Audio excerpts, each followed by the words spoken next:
Hi, horses.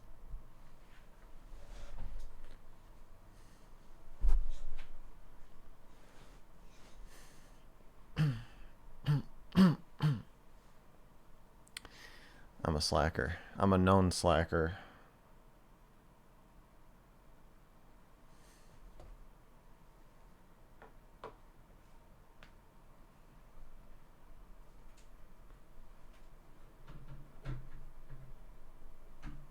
My eyesight's pretty good.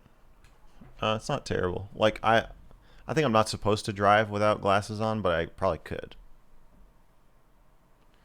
Uh, yeah. Like I can still read the chat and everything.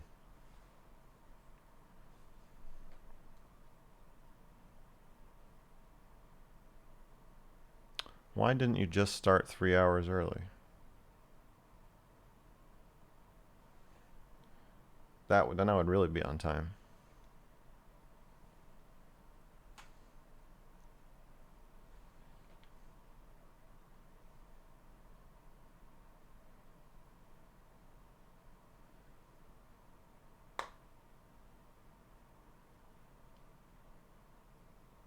Hi, horses. Dr. K video when? Well, I think this coming week. I'm gonna try to have it done on Wednesday, but I could see it if it. I don't know. It depends on if. Well, okay, I'll put it this way. I've interviewed one doctor. I have an interview scheduled with a psychologist who is on a state board, and I have another interview scheduled with a therapist. And I have a lot of requests still out, and I have a feeling that once I start adding to the requests, hey, I've already had these people who are, I think that the first person to kind of come forward and agree to be part of the video is the hardest. So I think now that I've got three, it could start accumulating more and more. So like if I get 10 more people who want to talk to me, that could delay it a little bit. But yeah, um, I don't know. So I'm hoping this week.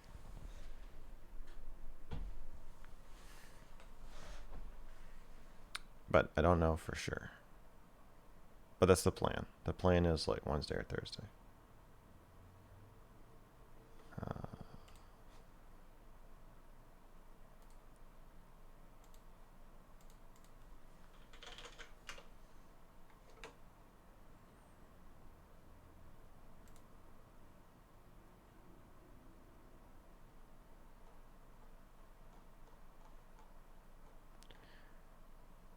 100 tier 1 subs. Thank you. I appreciate that.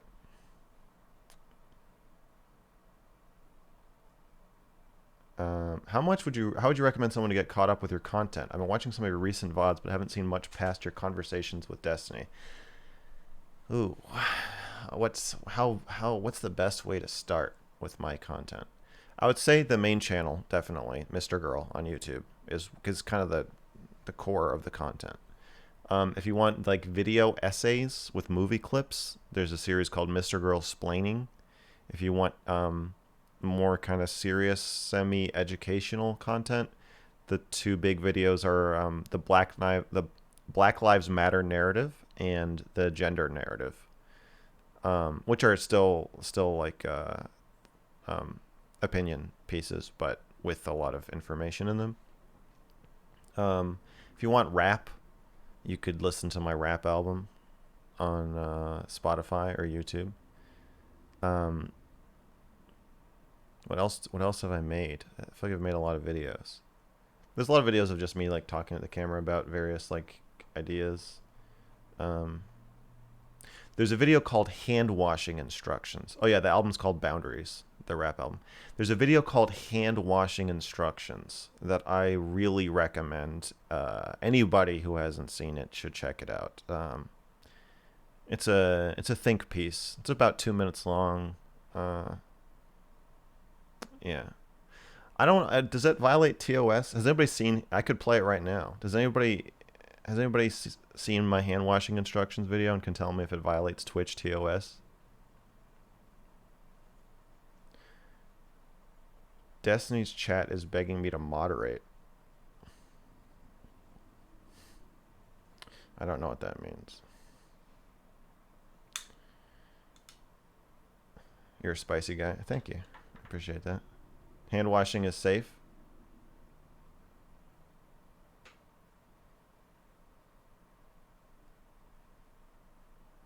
Someone watched it on stream. Oh, thank you. Mr. Girl, have you had any mental health issues? I've never been diagnosed with anything.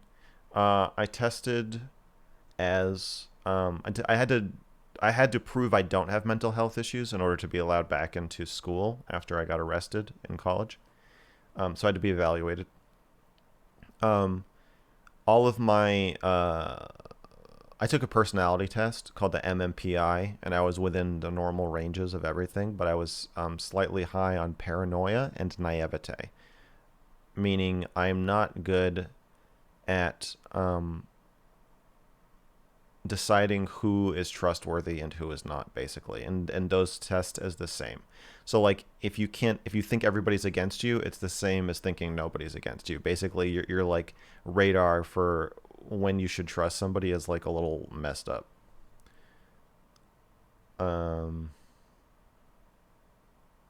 It absolutely does not violate TOS. Did you lie on the eval? No. It's very hard to lie on the MMPI. But no, I didn't lie to the psychologist either. But the MMPI it's like, I think it's like 500 true or false questions that you answer. It takes like 2 hours. And you just like go through them. And it's like just various statements. The first one is, I like auto mechanics magazines. True or false? So like it's designed to make it so you can't really lie on it, because they know the like statistical groupings of who answers what to what, and so it starts to be it's impossible to lie in a systematic way. Like, it's hard to invent a personality that is not yours or a psychology and then consistently represent it to somebody for 2 hours, basically, is the idea. I've been thinking about the word naivete all day, and you just said it, and it feels weird. Right. So that's a good example of paranoia, because like if there's like a couple hundred people watching, and you're all here because you're interested in like psychology or advice stuff, and then so it's not surprising that one of the people here has thought about that word today. Like statistically, that's not really that weird. And like also, how much time have you spent listening to me talk? Like it might be that this is the first time I've ever said a word that you've been thinking about, but to people like you and me, we're like, oh wow, like what does this mean? It's just because we're paranoid. Maybe. I don't know. It could be.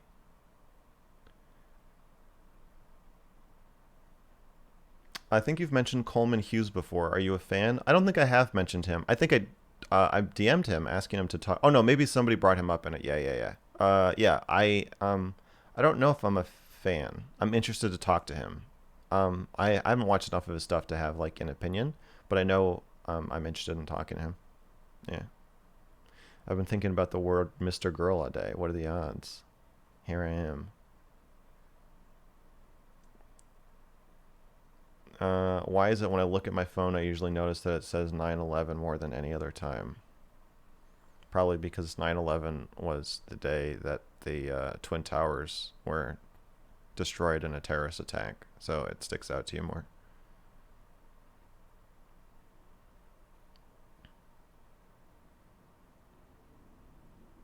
Or Bush did 9/11 and he's sending you secret messages through your phone.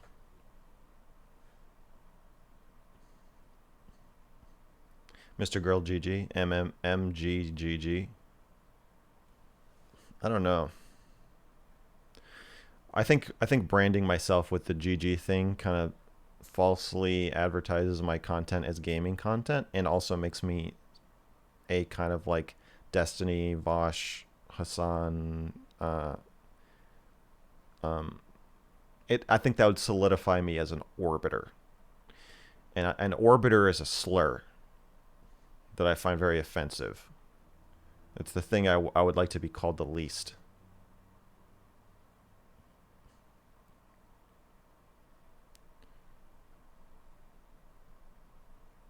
Greetings from Kuwait.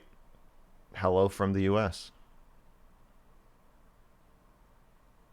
Was the popcorn sponsorship a lie to virtue signal your refusal of taking sponsorships? No. Oh, I also got a Raid Shadow Legends sponsorship offer. They offered me like $1,600 for a 2-hour stream. And I said, suck it. Sponsor that.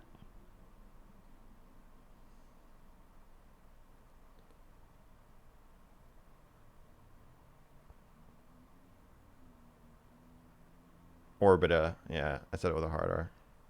800 an hour is not bad. No. It's not. Oh, well, that was the minimum. If enough of you guys clicked on whatever I told you to click on, it could have been $5,000 for 2 hours. Will you ditch your girlfriend when you make it big?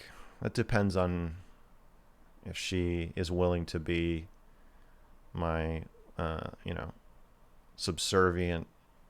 You know how the ladies are in movies with like the mobster wife, like in Casino. I guess that didn't work out that well. No, I'm not gonna ditch my girlfriend when I make it big. Actually, on the contrary, Shaylin, if I do make it big, she'll be the last woman that I can ever really trust. You know? Because if you get like rich and famous, you never know why. Even just rich, you never know why people like you. So Shaylin, I know Shaylin loves me for me. So no, Shaylin's very precious.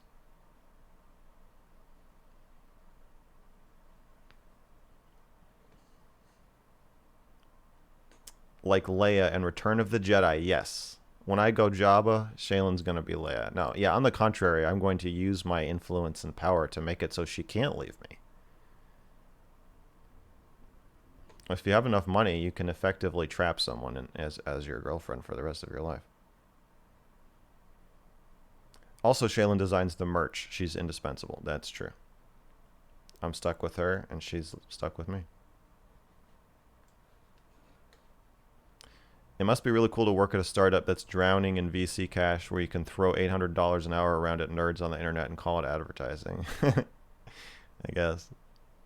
I mean, isn't that game have a lot of gambling mechanics? I feel like it's more just like a casino that's pretending to be a game, but I'm not sure. Your authenticity has inspired me to be more honest with myself lately. Thank you. You're welcome. Would you have ever considered dating a man or just hook up? Yeah, I've never dated a man. I've hooked up with men. Like I guess I would consider it. I've never but I've never done it. I've never felt like I really want to.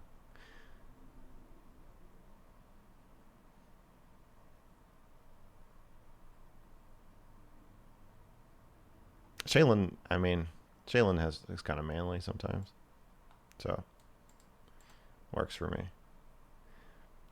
Are you saying she's got leverage on you? Yeah, we both have a lot of leverage on each other. It's a complicated power dynamic.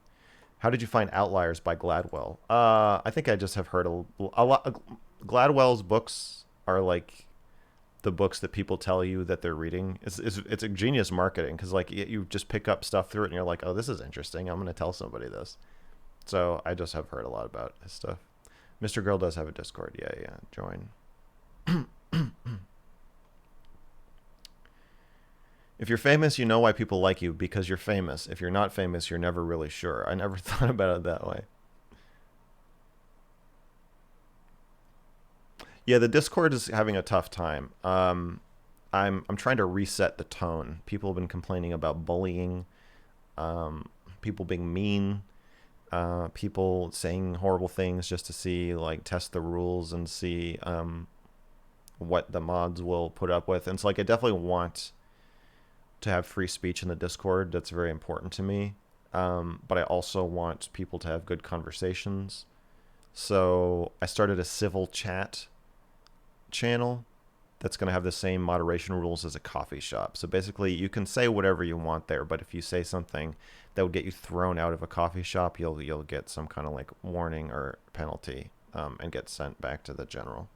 I'm also thinking of removing image permissions from the entire Discord and all reactions because I feel like it clutters it up visually, and it makes it so that people who are less interested in not just serious conversation, I guess genuine conversations. It just I don't like the heavy, thick layer of irony that is placed. I feel like it's self-protective. Like if you sense that people might be mean to you about your ideas or your feelings, you're more likely to just be sarcastic all the time.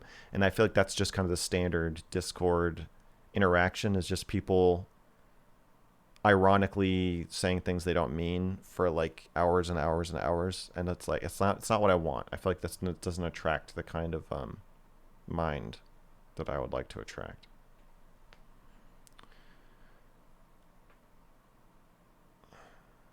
How much of your video will be feelings about Dr. K and how much will be factual criticism? I think it's going to be nearly 100% factual criticism. The first video, I might make a separate video about my feelings. I think the first video is gonna just be pretty straight, more or less. No grooming yet? No, there's been no grooming accusations in my Discord, so that's good. Forcing other people into your standard of genuine discourse or Discord forces them to be disingenuous. I don't think so. I think you can set a tone for a conversation. I think that if I walk into a room where a couple friends are talking, if they're having a serious conversation, one of them is crying, if they're talking about a movie they just saw, and it's like, what is Interstellar? What does the end of Interstellar mean? Or if they're talking about like whether Bert and Ernie are gay, like my tone is going to be dictated by that. So I'm not so much talking about forcing people to have a certain tone. I'm more trying to figure out what I can do to set the tone and sort of like organically create the space I want. Is the video releasing this Tuesday? I don't think so, because I have 2 interviews on Tuesday now. That was when I didn't have many professionals on board, but they're starting to come around. So Wednesday probably at the earliest. Yeah. This is not a monkey. This is Max from Where the Wild Things Are. I was named after him. It's a children's book. What's the deal with this call-in thing? It's a call-in show. Hello. Welcome. This is Advice and Confessions with Mr. Girl. It's my call-in show, and we're going to get started right now. Let me get in the Discord here.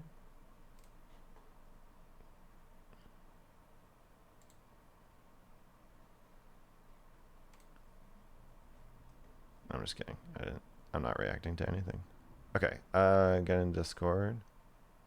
Where am I at? In a confessional. Yeah. I gotta unmute myself.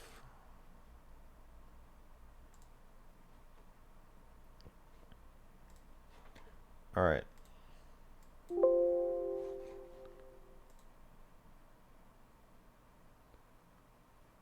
It was gas. Okay.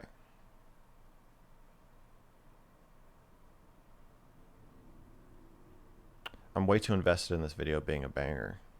It will. It will.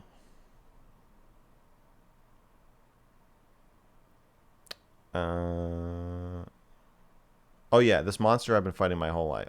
That's a good video. I would actually start with that one. That's a good point.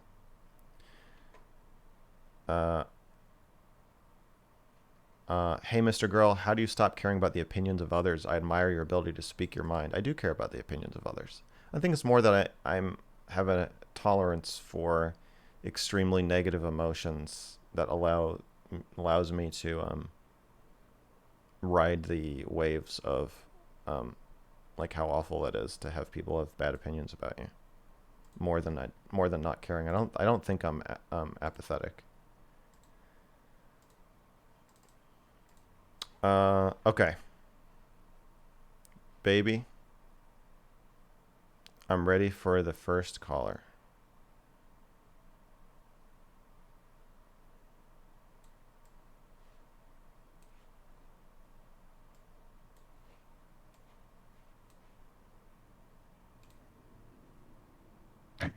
Hello. Hello. How you doing? I'm okay. How are you? I can't complain. Are you Um, sure? yeah. Well, Do you then what want do me you to do? start? What are you doing here? If you can't complain, Like just generally today, I can't complain. But yeah, you want me to start? yeah, I'm ready when you are. Yeah. So I generally feel like I have this problem with like letting go of grudges. Like once I have a grudge with somebody, I don't think I ever truly let it go.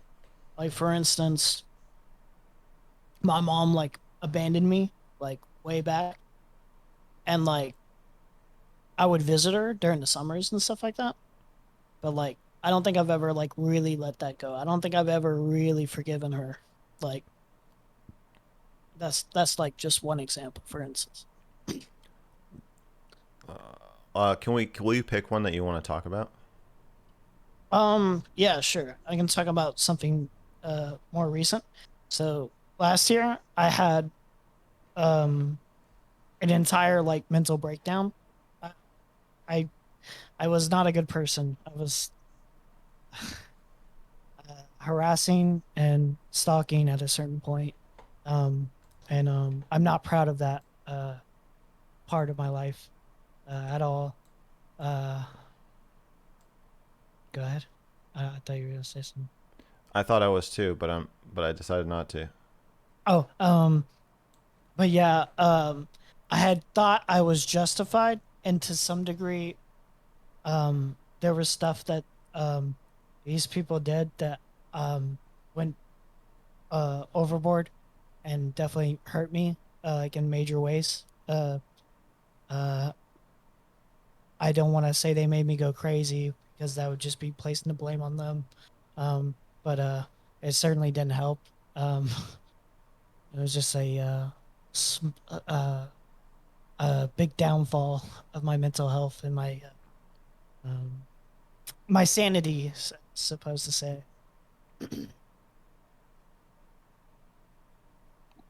And you're asking how you can let those things go? Yeah, because even to this day, even as I've calmed down and chilled out in comparison to um, the worst that I had, it's still something that like it's like a itch I can't scratch. It's like I don't know, like I don't know how to let go at all. Um, I guess my view on anger is that you need to express it, and if you don't express it, it gets worse. Yeah, So I guess I think that if you compartmentalize it enough, you can get to a point where there's this angry side of you or part of you that hmm, you almost don't even feel is like integrated into your personality, and then the rest of the time you're like really nice, and it's like you're like, well, who is that person? Why did I do that? It almost seems like puzzling to see yourself snapping and the times you're yeah, snapping. And then once you're done snapping, especially if you've gone too far, and then you feel guilty. Guilt can be like soothing cold water to pour on your anger. Like if you do something that makes you feel guilty and horrified with yourself, hmm, that can really it doesn't fix your anger, but it or express it or really do anything with it. It but it can make you not feel it. I guess numbing is a better word. I think guilt can really numb your anger for a long time, and then you can get in a cycle because you're still angry, yeah, and and it hasn't been resolved.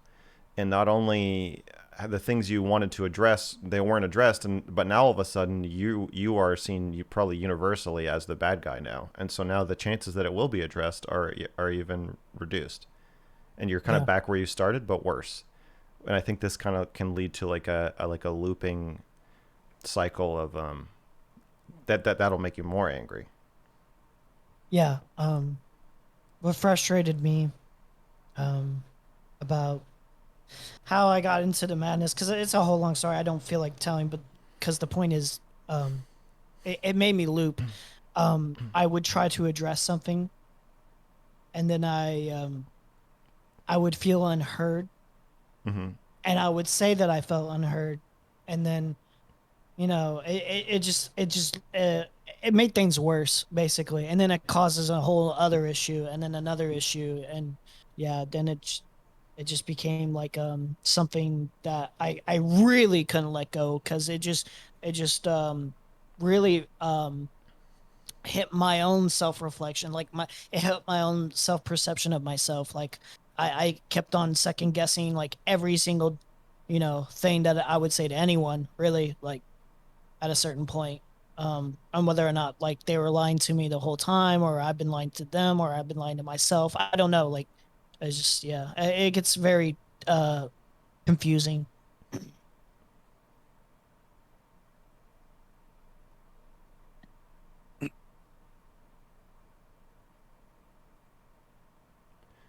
I think anger is generally like a wish for things to be different somehow. Yeah, And I think ideally you would express your anger directly, but also use it as like fuel for like self advocacy to change whatever it is you want to be different. Um, and again, yeah, overshooting, stalking, and harassing people is almost certainly not going to get you the outcome that you need. yeah, no, not at all. Um, it's going to get a reaction that reinforces, um, almost reinforces like people treating you the way that hurt you in the first place. It's Yeah, almost like you're letting them off the hook. yeah, yeah. I would, and I would only do those things because it was like a release of my anger. So that's part of the problem, is that I would release my anger in the wrong ways. Um, because I felt like any other release of my anger would be, I don't know, like Well, if you feel like your anger is inherently destructive, yeah, um, then you'll hold it in until you actually want to be destructive. yeah, like I think I think of like really really like mean things to say, like the meanest thing I can think of, and my rational side will be like, yeah, no, don't ever say that, and 9 times out of 10 I'm not saying it, but the fact that I think of these kind of things, like for example, uh like I wanted to tell somebody that I that I thought hurt me like really deeply. Like I wanted to tell them to kill themselves. But I don't ever mean that. Like I don't really mean that. It's just something really mean that I could say to hurt their feelings or whatever. But Yeah, I don't mean it. It's right. just I have like these things like pop up in my head because I'm like just that angry because it like I'm hurt that bad. Yeah. I told one of my best friends that I hope her plane crashed as she was getting onto a plane once. Yeah. What what if that plane But I did, crashed? I did Yeah, mean it at yeah, the time. I yeah, did mean it. yeah, yeah. But it's not. I didn't like all over mean it. Like I didn't intellectually mean it, but I was pretty angry. Yeah, I was screaming. like, yeah, it's just like, because I don't ever want to make people feel like that, but sometimes I feel like whether it's justified or not, people have made me feel like that, and then it's like, oh, now I feel justified, I'm making you feel like that, but I know it's Yeah, not. yeah. Uh, yeah, Well, you know my uh, advice. yeah. See therapy. Yeah. I have been taking meds. I'm working on seeking actual better therapy. I've been seeing a psychiatrist here or there, but I want to do a more Yeah, routine thing. I would definitely. I mean, yeah, keep doing whatever your psychiatrist says, but Yeah, taking whatever they prescribe you. But I would additionally yeah, get into a long-term therapeutic relationship with a therapist. yeah.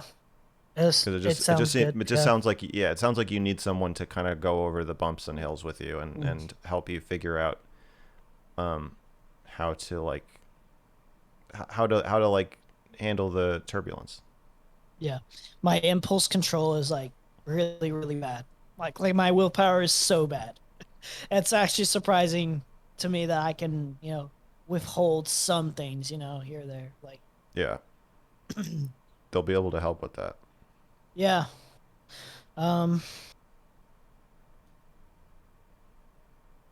is there anything else I should say or you should say? I don't know. I don't think so, unless you have any other like questions. But I, I, um, I feel like you just have to go to therapy. yeah. Uh, yeah.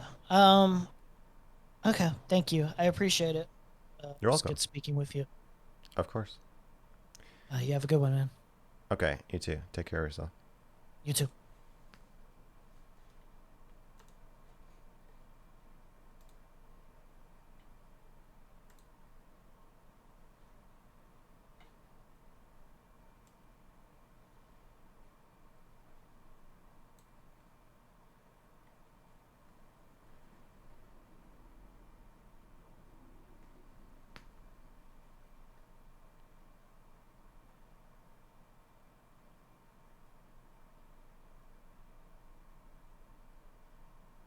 Gotta feel anger when it happens, or it pressurizes and explodes.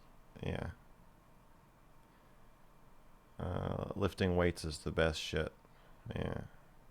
What's the keyboard name? The Black Magic Design DaVinci Resolve Editor keyboard.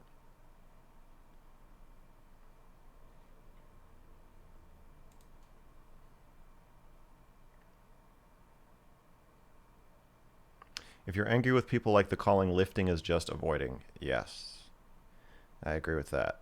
I didn't mean to connect those ideas. Lifting weights is good for your body, but if you're lifting because you're angry, um, like the people you're angry at ultimately need to know that you're angry with them, unless it's like a professional relationship where it's just like, then I would just switch to self advocacy and make sure you're setting your boundaries. And like there are relationships where it's not appropriate to tell someone like, hey, I'm enraged at you.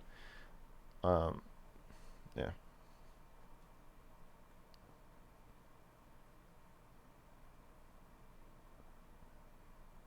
You are paying to be asked questions. It's a literal scam. A lot of therapists don't ask questions. Um, I'll tell you, if someone came in, if I were a therapist and someone came in and said, "I think therapy's a scam because you're paying someone to ask you questions," I wouldn't ask any questions.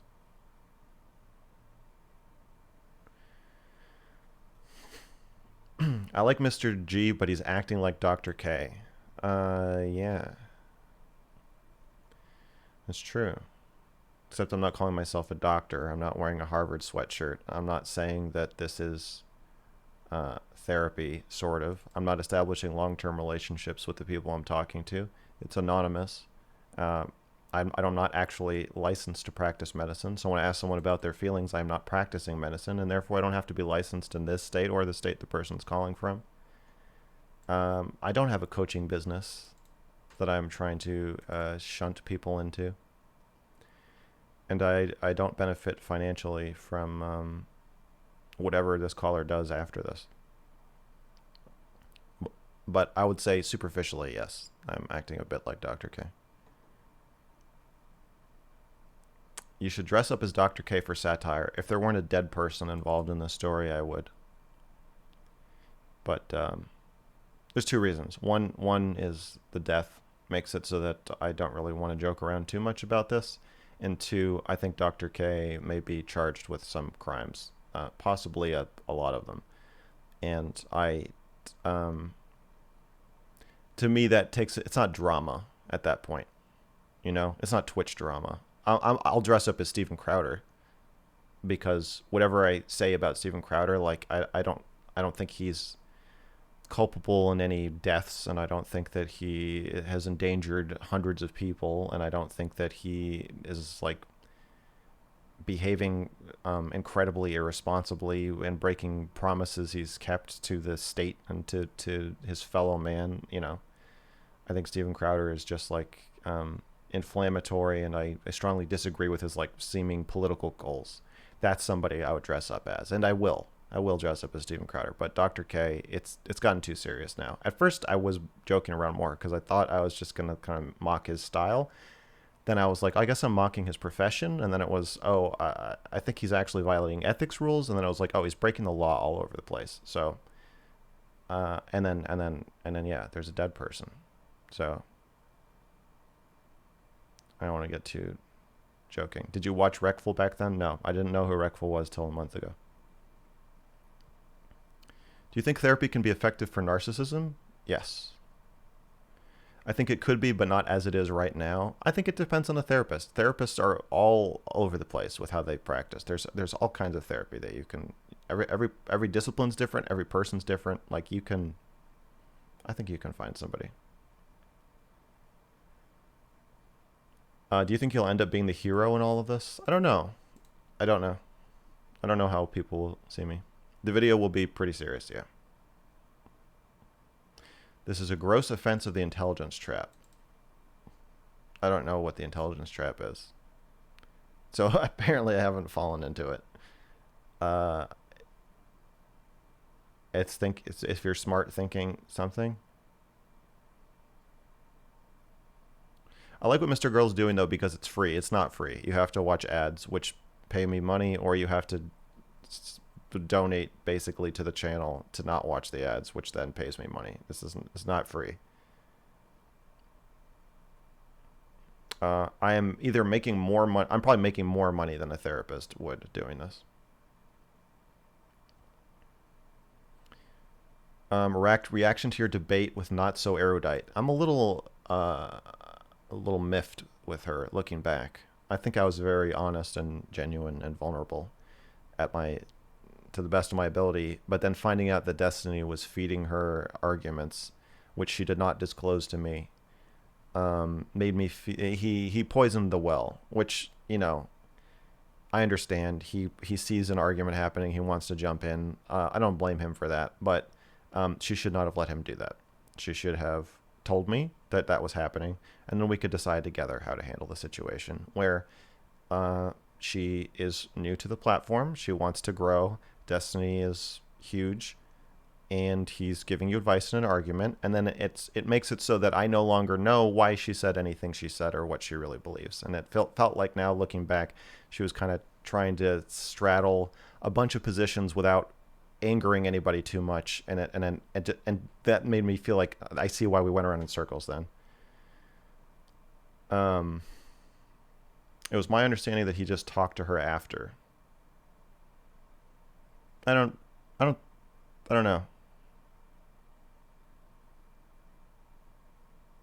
I don't know what happened. So people told me he was feeding her answers, and then he rated her and then had a discussion with her immediately afterward. So my sense is that she was not like totally shocked by that happening. She probably knew that he wanted to talk to her afterward, and I think that affected the conversation a lot, and I think that should have been disclosed. Dang, so Arrow is not good faith? I'm not saying she's bad faith. I'm just saying in that discussion, it felt, looking back when I rewatch it, thinking, oh, she's trying not to piss Destiny off, she's trying not to piss off Dr. K's fans, and she's trying not to piss me off. If those are true, then it explains her like kind of vague stances where she's not really willing to say Dr. K is doing something good or Dr. K is doing something bad. He's technically breaking ethics rules, but it's a net good. It just feels like a mishmash of everybody else's arguments. Okay. So I don't know what happened. No, this is just what I heard.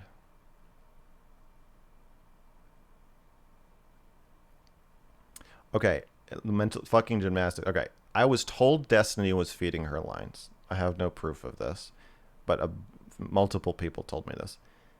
He did raid into her and talk about it with her afterwards, which makes me think that she was keenly aware of his presence and his perceptions of this, and that he was watching it. And I think that affected the conversation.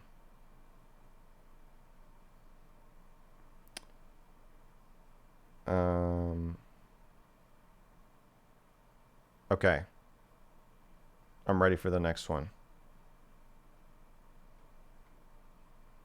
Hey, Max. I'm here to donate my metaphorical blood. I appreciate that. I kind of addicted to your music at this point, and the narrative videos were really, really good.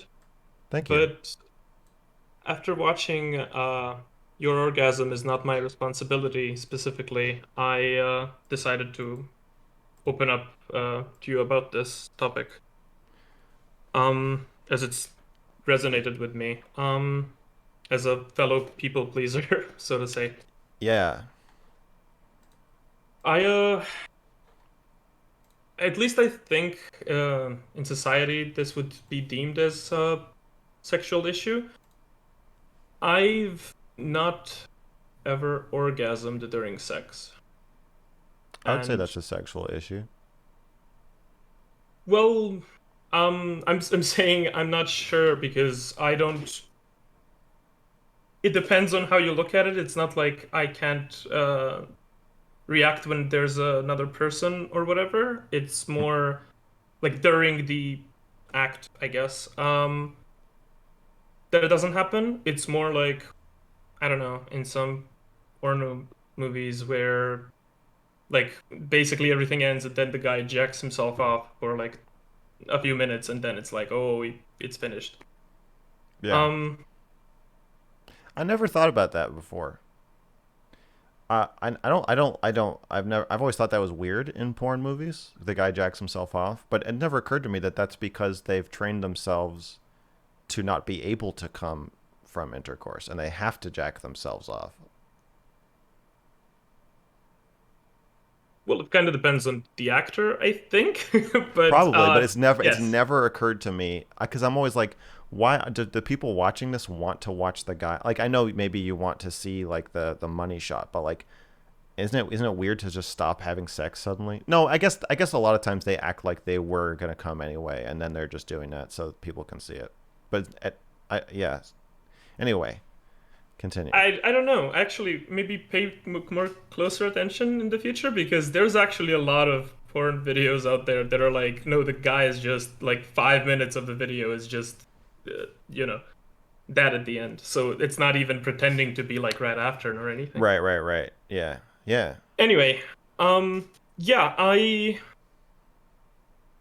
don't actually I feel like there's probably a lot of reasons for my issue, but I think some of them are like fucking with my head as well.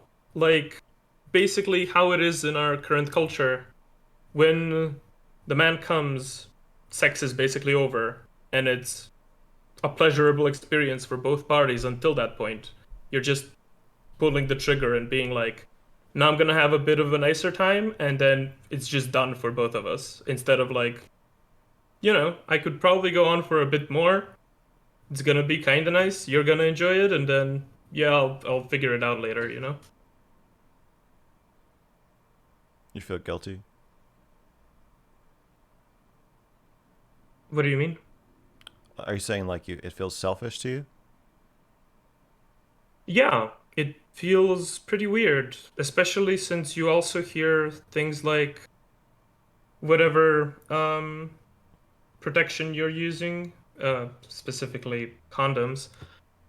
It's never like 100%, even Mm-hmm. though it's like 99.999, whatever. Like I am willingly rolling the dice, however small of an odd of something that is unwanted for both parties, and I could just not. And you're talking about pregnancy, Yeah. and that feels selfish to you too. Um, yeah.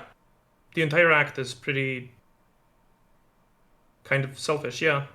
The entire act of orgasming is selfish. From the man's side. Yeah. from the man side. Yeah, when the woman orgasms, it doesn't really change any factors, and it doesn't make you have to stop. With most women, and it doesn't introduce any risk that wasn't already there. Pretty much.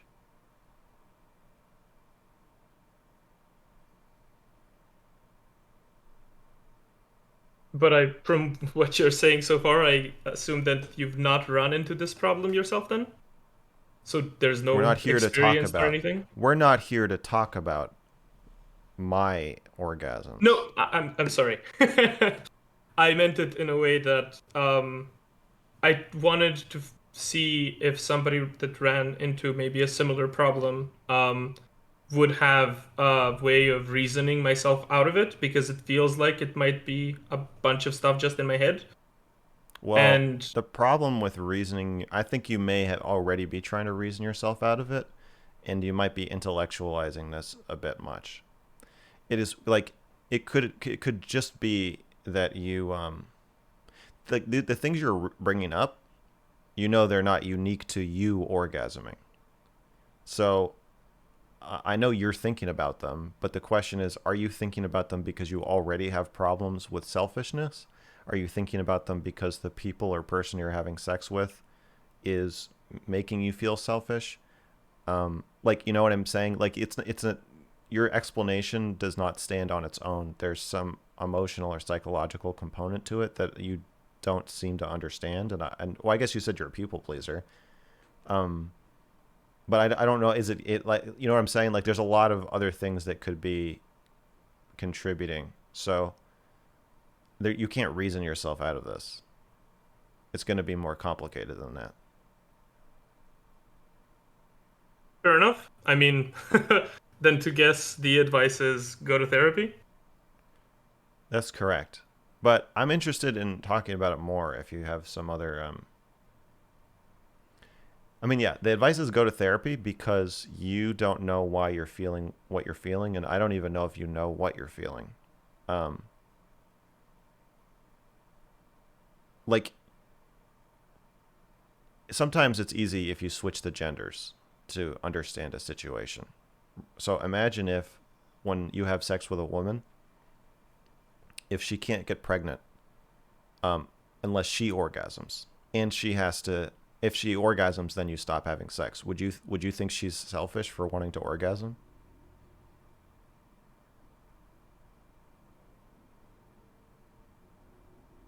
Probably to some degree. I'd imagine that I would want her to do so, though. But you think you might not? Like, if when a woman orgasmed, sex was over, you think you might just be like, well, then I don't like it when women orgasm. I think they're selfish for doing that. No, but I feel like in the back of my mind it would be like I was really like sometimes it would probably be like I was actually really enjoying that. It could have gone on for like a bit longer, but oh well. Sure, but like, do you think you would feel that strongly enough that you would think that she should develop a complex where she can no longer orgasm during sex? No, no. Like, I think I guess my point is just that like the you're almost making it sound like you not being able to orgasm is the logical conclusion. Like, no one's ever thought about these two facts before, and like you've made this discovery that now has made it so you can't orgasm during sex. And I'm just trying to say that if you switch some things around and put yourself in the other person's shoes, you can see probably this is like related to a lot of other like dynamics in your life and your relationship with yourself and women, and not so much the like intellectual stuff. right. I mean, again, I assumed we would have some commonalities in at least the way that we were brought up with the specific ways we treat women in general, well, in bed as well, I suppose. Because I Yeah. really do care that my partner orgasms and that I do take care of them and that it does all go enthusiastically and well and so on. I'm a You could have you Yeah. okay. All right, motherfucker. I'll give you some advice. Have you talked about this with any of your partners? Yes. Uh, She knows I'm here right now as well. is she I've talked listening? with friends. No, she's sleeping. It's Europe. Yeah. My time slot is xenophobic or Europophobic. We Okay. manage. Well, I appreciate you making the time. Okay. Obviously, you have to talk about this with her. I think, and it sounds like you are. Um,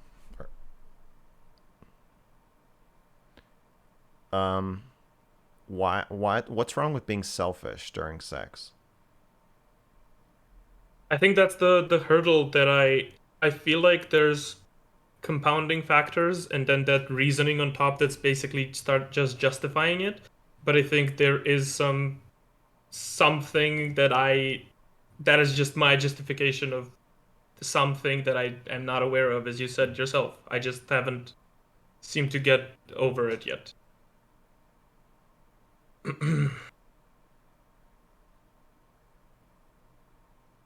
And it's weird because you hear stories about people coming too quickly or erectile dysfunction or whatever, and it's like, damn, I'm on the opposite side of like everything. Like I wow. Yeah. What about sex where you're not trying to make her orgasm?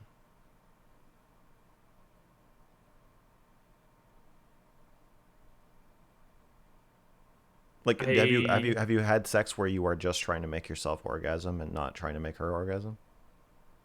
I tried. I really did.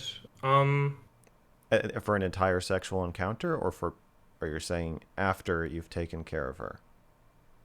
No, for the entire sexual encounter, I wanted to because the way it usually goes is I just do what feels good to me basically, and it ends up being good for my partner as well. It's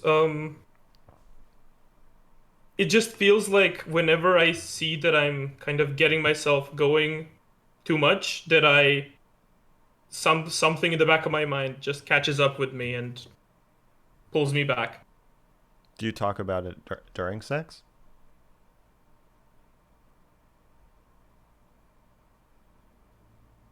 No, that didn't occur to me. I think that might help if you feel like if you feel at some point, like if you feel like you're starting to try to conceal how you're feeling. It could be that distance that's created by doing that might be part of the problem. Okay, Like that's. you might need to keep open communication the whole time.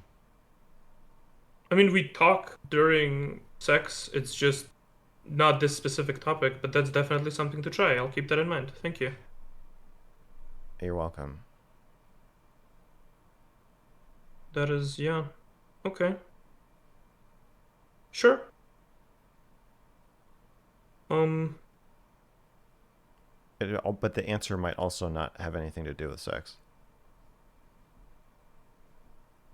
yeah. It Yeah. could be that there's lots of other. It could be that in some ways you feel like the whole relationship is not designed to serve you, and that needs to be like reworked or talked about. Or it could be that you like just don't like your job, or your career or studies are not designed to serve you. You know what I'm saying? Like it could be that this is a pattern all over the place, but the main the main um, way that you're noticing it is that you're not orgasming during sex. But what if the only reason you're noticing that is that you not coming is actually bothering your partner, and now you're trying to fix it for her sake?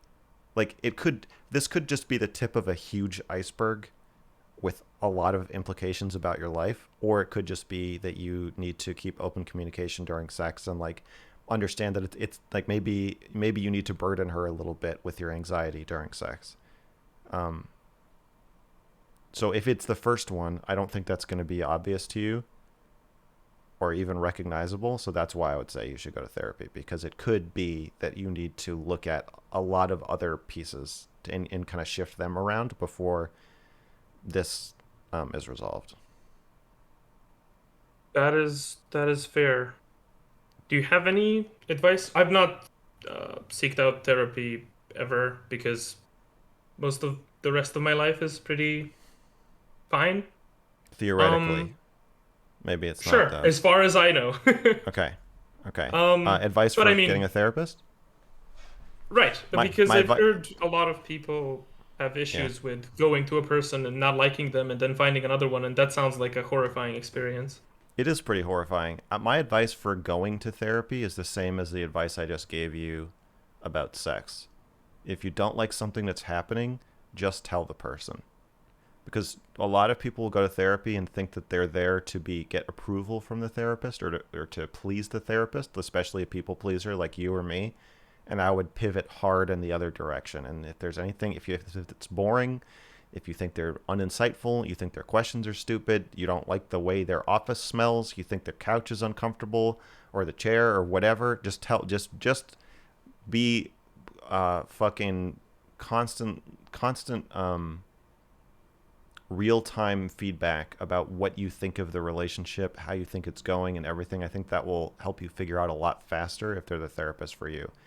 Whereas if you go in trying to make them feel good about themselves, I think it's going to take a while before you figure out that you actually don't like what's happening, and then it's going to take you a while to bring it up, and it's going to take you a while to even to start deciding whether this is the right therapist for you, and it's going to cost thousands of dollars in the process. So I would be really clear about your ongoing real-time experience of what's happening with them. Okay. Um, that is also at least sounds like some decent advice. Okay, I will keep that in mind. Um, Okay. yeah. I suppose we're ending. Wanted to answer your question from I don't even know how long ago now. Red with black polka dots. That's the color of the android's underwear. Thank you. Finally a fucking answer. I'm actually surprised that none of the fans that are coming here for weeks now, nobody reacted to that yet. Yeah. Well, I'm glad to know. Now I can see it so clearly. I appreciate it. And I don't need answers for any of this. I would just like to know if you do read your DMs. You don't need to answer any of it. I would just I've had a few thoughts of my own on the hypotheticals or questions that you were posing that I don't think were quite. I mean, maybe they were honest. Maybe you just didn't see the same picture or whatever the case. But when you're just talking about these things online with big streamers, I feel like a lot of them don't also even want to really think about it. So if you don't mind me leaving some thoughts in your DMs, that would be nice. And I don't want to promise that I will read or not read any DMs or respond or not respond to them, but my DMs are open. That's all I can say. Okay. Well, thank you for your time. I hope the rest of the night goes well. You too. Thank you. Goodbye. Bye.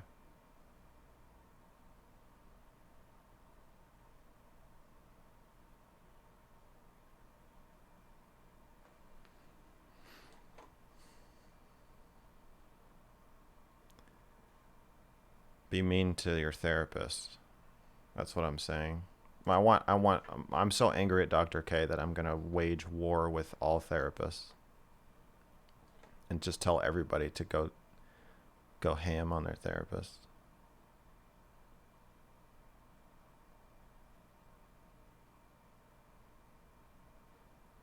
Are you okay, man? Not in great form lately. What's up, my friend? You making enough calls for advice yourself lately? What do you mean I'm not in great form? What is great form, and why am I not in it? And why would I have to be in it? Huh? There must be some therapist you can chat to at this point. Yeah, I've got two. I got a therapist. I got a psychologist and a therapist, a psychologist, and a doctor walk into a mrgirl video. It's the beginning of a joke. Did you ask him about his masturbation technique? No, I think that's a little too far. A little out of my purview.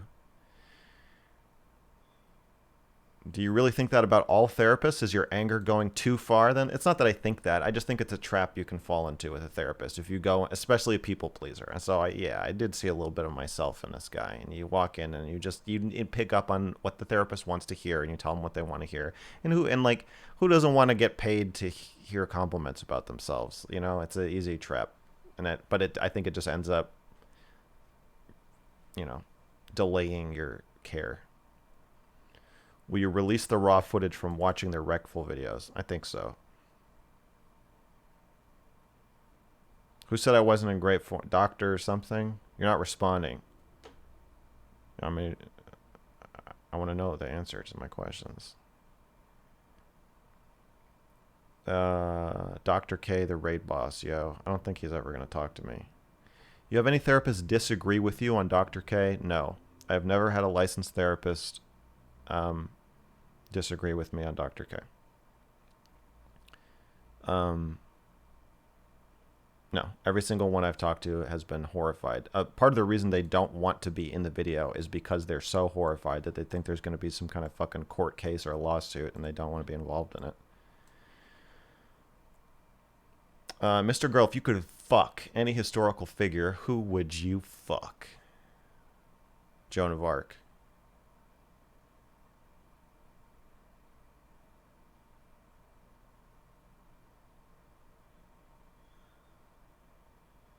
Any therapists in chat know anybody for debate? I don't know. I don't want to debate.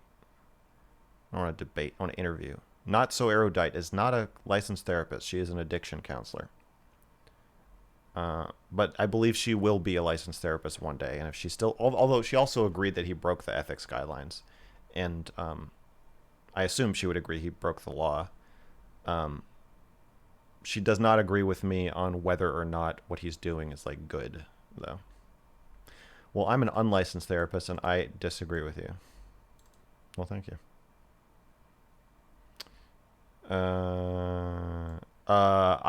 She asked me to send her a longer clips that are extended to give full context, and I haven't sent it to her yet, but I'll do that tonight. mrgirl, what's your favorite color? Pink. You think any of the therapists are just trying to protect their own low-performing asses? I don't know. I think it's just kind of cowardice. Joan of Arc being 16? I thought she was 19. Yeah, she was 19. I'd probably fuck Helen Keller. That'd be wild.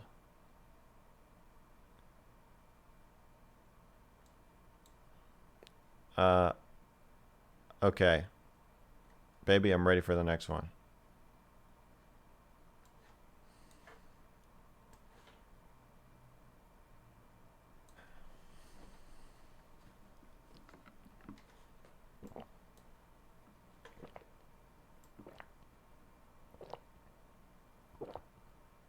Hello, hello. Hello. Dang, this is a bit of a surreal experience. Hold on, Yeah. let me just get your stream. Okay, so I've come here with a confessions, and I don't think, at least from the ones I've listened to, I haven't heard any confessions. I don't know how you want to go about that. I don't know either. You're right. It's not common. Yeah, so this is gonna be a new one, I guess. Okay, we'll figure it out together.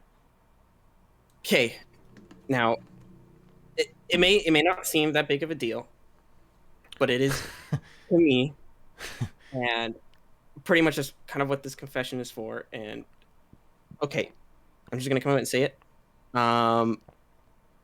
I am not vaccinated for the big C19, and I probably won't be, and it's pretty much ruining my life. That's pretty much my confession. So I don't know if you want me to kind of go off. Yeah. Go ahead and talk about Okay. whatever you want. So this pretty much all starts with, if you ever hear anyone say that Canadian the Canadian healthcare system is way better than the U.S., they don't know what the fuck they're talking about. It's actual dog shit. Like, I'll give you an example. Um, so this is probably the biggest reason as to why I'm not. Um, Pretty much 5 to 7 years ago, I forgot what point in high school. I was getting, all my normal shots, and I was getting the second doses of whatever ones I took as a kid. I took one, and I had probably the worst reaction I've had in my life. Like, it's probably the worst sickness I've ever had. An hour after I took it, I lost all mobility of my arm that got the shot, and then I couldn't walk home. Like, I actually crawled on the sidewalk until I got to my house or whatever, and I was home alone. And then I was pretty much immobile for 3 weeks at dry heaving, pretty much. I could barely keep food down. Um, and my mom like called the hospital, and they said, "Look, if he's not dying, don't bring him in." They didn't even. They said that it wasn't even a reaction at all, the vaccine, even though it was an hour afterwards. And like worst experience of my life. I can picture it vividly in my mind. Like, that's how bad it was. And I've only had 3 like that. It's definitely the worst. So that's the first thing. A lot of them don't know what they're talking about. Yeah. Can I ask what they said it was? Nothing. They didn't care. They just said, it's nothing. You probably just got a flu. That's it. That's literally all they said. They said, don't bother us. Because, especially here in Canada, people like to abuse it, and they go to like the ER and whatever for like a stub toe. It's like, it's awful. You'll have, like, I remember waiting there for like 8 hours. So anyways, that's the first reason no, why. hold on. Okay, yep. Hold on. There's Yep. a little more I need to know. Okay, yeah. You could not move Ask your away. arm. Yeah. You could not walk. No. I had to pretty much crawl home. Your mother did not take you to the ER. No. Because at that point, I was already in bed, and I had to pretty much take care of myself. So this is a huge thing. Probably, it probably haunts my mom to this day. Everyone was gone, and they weren't going to be around until like, I don't know, like 9 o'clock at night, because Okay. like I have other family, whatever. And I do this all the time back when I was a kid, and I was whatever, and I was home alone pretty much. And so I pretty much I didn't have the strength to like call anyone or anything like that. So I was just in my bed, just dry heaving, just vomiting, and just it was just a fever dream at that point. And she told me that that's what happened. So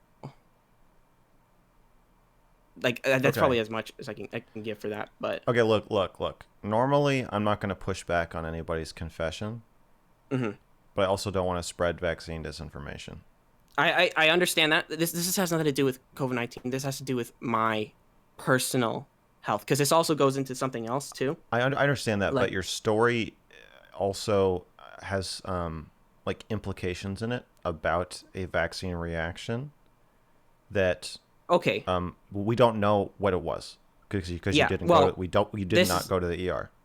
no, Okay, so but this is also your, goes into something else, because I did go to a doctor for the next one, for this current one anyways, and they told me not to get it. So I was they told, told you not to get the COVID vaccine yeah, because of the because reaction of you the had reaction. to the They're other like, one. okay, yeah, because of that, and because nothing was done about it, and they said because of everything and all my age and whatnot, they're like, Yeah, right. don't get it. This was back in March Okay. of 2021. Okay. And so at that point, I'm like, okay, yeah, makes sense. And then not only that, another thing that annoyed me too is that I'm pretty sure I got COVID-19 or whatever in, what's it called, in March of 2021 too. And that one I Mhm. did go to the hospital, and like I actually had to be like, what's it called, be given oxygen. I went in, and I'm like, I'm pretty sure I got it, and they pretty much scoffed and like, whatever, we'll just give you some oxygen and you'll be on your way. Pretty much I had everything, you know, no taste, no smell, fever, low oxygen. They didn't bother to counter anything like that or do any tests. But this was back when no one cared about it, so whatever. So at that point, I was also talking with a lot of the people that I know in school and whatever, because I was in engineering and whatever, and you know, all of them were saying the same thing, like, oh, you know, I probably won't get it, whatever, you know, whatever. It's up to whatever they think it is, and I'm like, okay, well, I don't really care about it. Like, I think people should get it, so like, whatever. I all I care about is about what's best for me. Sure. And then everything was pretty much fine until I noticed when I was applying for jobs, they were all pretty much requiring it, and it all started around the same time when I wasn't able to fly because my job requires me to go fly, and pretty much our prime minister said, no one under no circumstances is allowed to get on a plane, even if you've already had previous infection or a medical exemption. And the things with medical exemption, that's extremely hard to get here. Like, you can't walk into a doctor's office, you can't get tests or whatnot. I already tried doing that. It's like almost near impossible to get here. So, Wait, wouldn't even matter too if I got a medical exemption. You're saying even if you get a medical exemption, you cannot fly? Yeah, that's the thing with where I live. No medical exemption, period. Flat out no. So it doesn't even matter. Or wait. How's this a confession? Well, I'm confessing the fact that I'm not vaccinated, pretty much, and it's been extremely hard in my lifetime. But are you? In my life. Do you feel bad about that? Yeah, are you kidding me? I feel horrendous all the time. All I want to do is I want to go get it, and I can't bring myself. Okay, you. This is how it feels like to me. You know, you're with your friends. You go to a waterfall or whatever, a cliff diving site or whatever, and you go jump off a bridge or whatever, and you go into the water. Everyone's able to do it, but I look down, and everyone's getting a running start. I'm not able to get a running head start because of, I don't know, let's just say I have like stubs for legs or whatever, and I can't actually run or anything, or I lost a leg. So everyone's getting a run start, and they're able to make the clearing. But if you look below, there's like rocks, and it's really shallow, and it's really dangerous. You have vaccine FOMO? Well, it is FOMO. I see. This is why I'm confessing, because it's like it's no not one a confession. Seems to understand. This is not a. I don't think you feel guilty about this. Well, a confession's if you think you did something wrong, but you think you have been wrong. Well, I feel like me not getting it is wrong, but I can't bring myself to do it. I can't. Well, if a doctor told you not to do it, then I know. It's like a doctor told me not to, but it's like the chances of something bad happening isn't that big. But it's like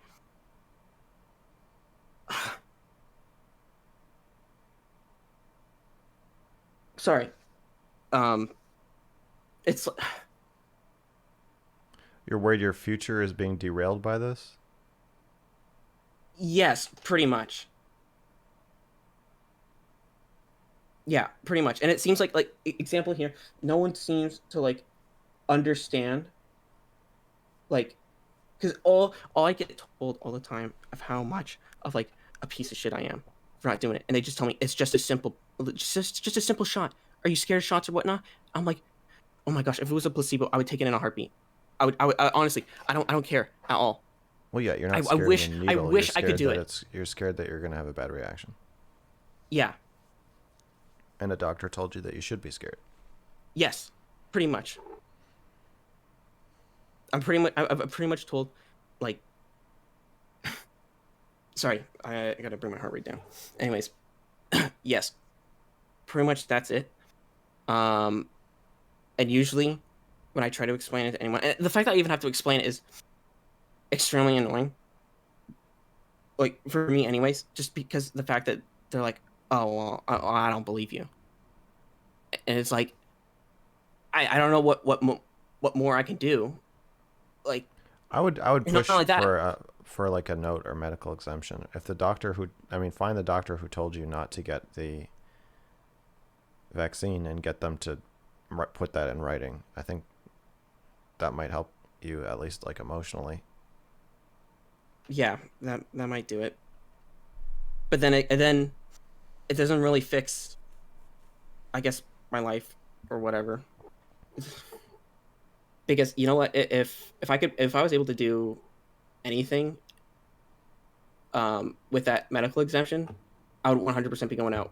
But it's almost like I can't even do anything anyways, because you can't even do what there's no medical exemption period. Even for the job sites that I do, they say we're only looking for those vaccinated, like no accommodations or anything like that. And it's, well, for one, I can't even board a plane, so that already.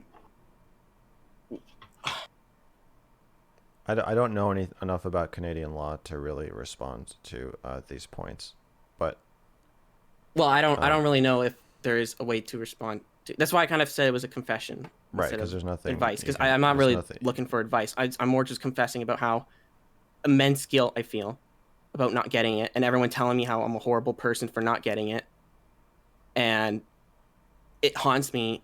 Like it's pretty much haunted me for like 6 months. I've not been able to sleep.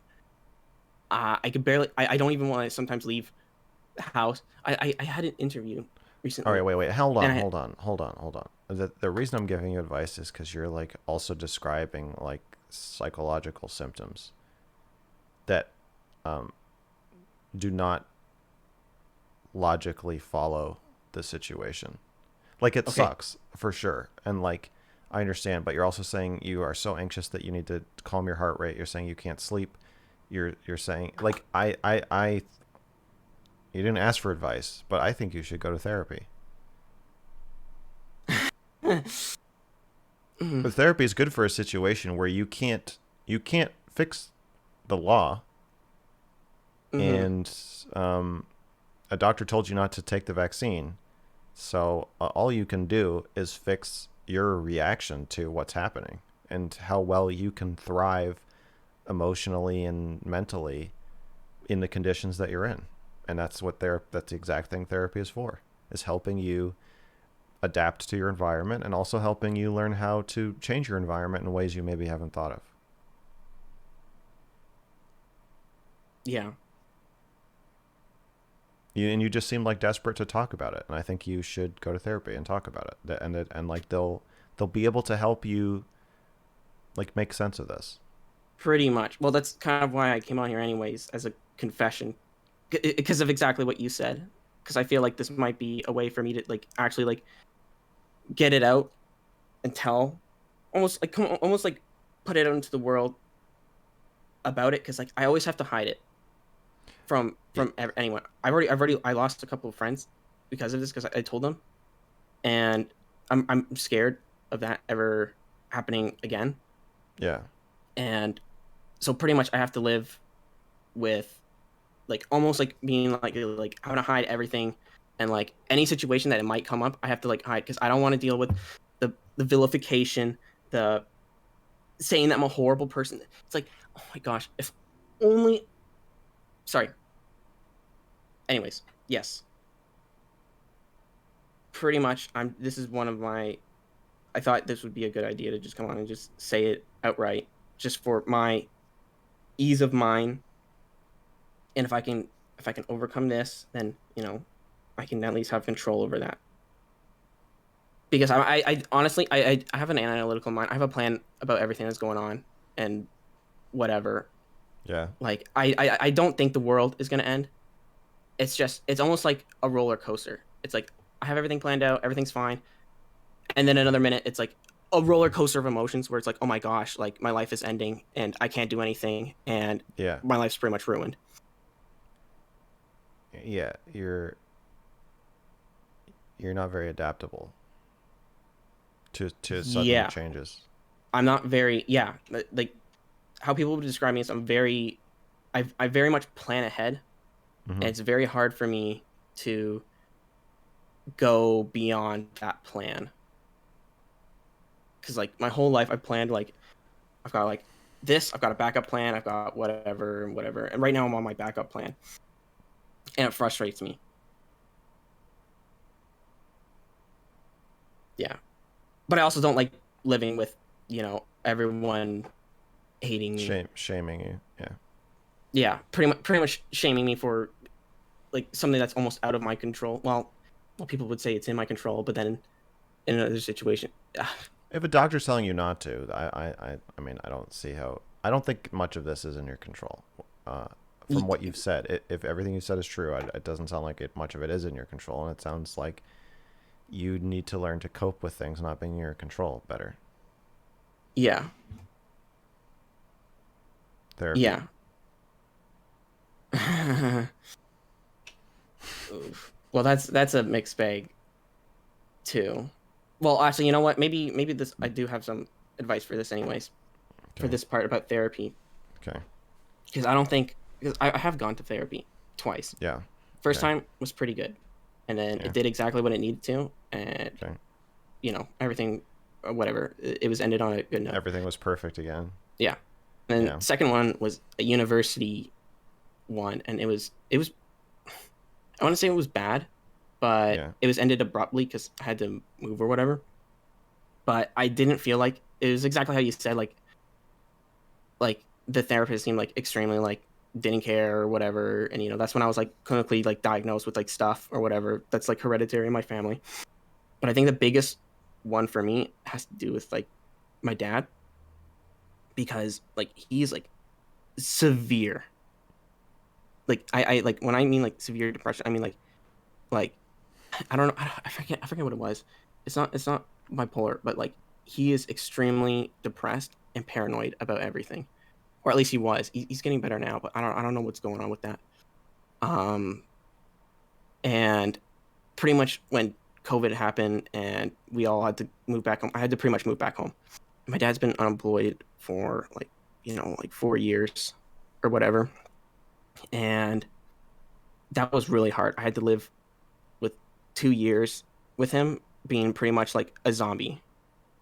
Because the thing is that he would always go to like the psych ward, and he had like a billion different like psychiatrists or like therapists or whatever trying to fix what's wrong with him, and they've just been pumping him up full of like with drugs, and he's like he almost couldn't move, he couldn't almost didn't eat some days.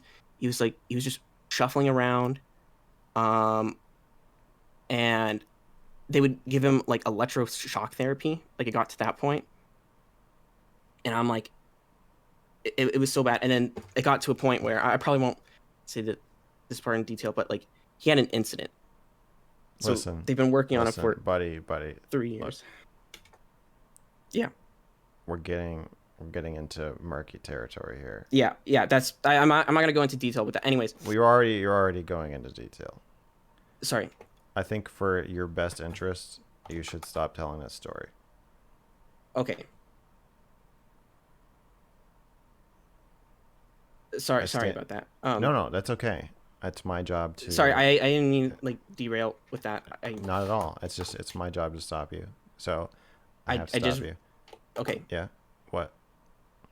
I was just gonna say, long story short, I had to pretty much live with this, and it's like I kind of don't want to end up like my dad. Go to therapy.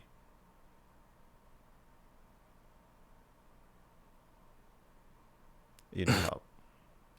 You gotta go get help. Okay.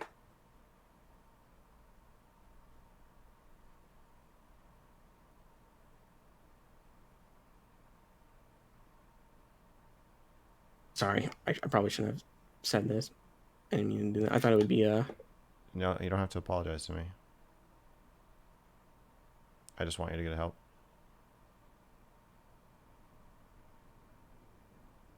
Well, I'm glad someone wants me to get help.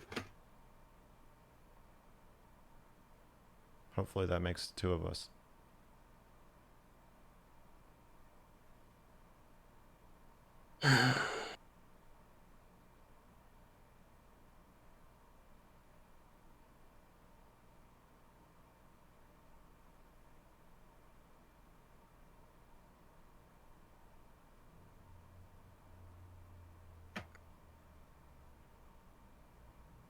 Um.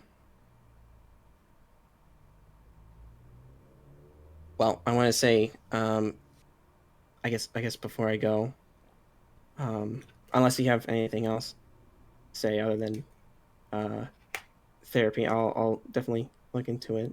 Um, Okay. I appreciate what you're doing with the Dr. K stuff. Thank Kind you. of seemed weird when I first saw it, so I yeah, know. good luck with that. Thank you. Sorry if I put a downer on the stream a bit. I didn't mean to do that. That wasn't my intention.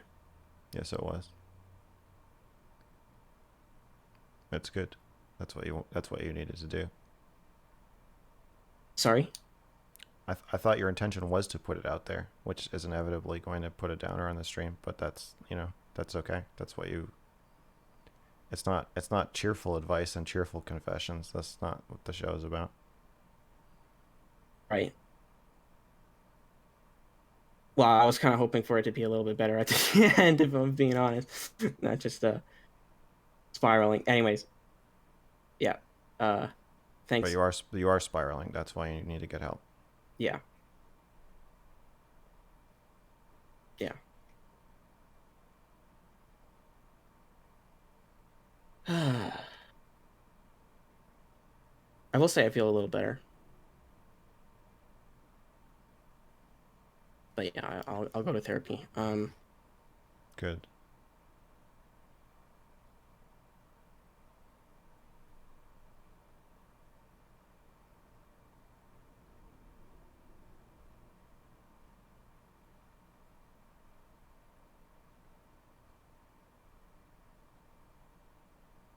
I I guess I'm done.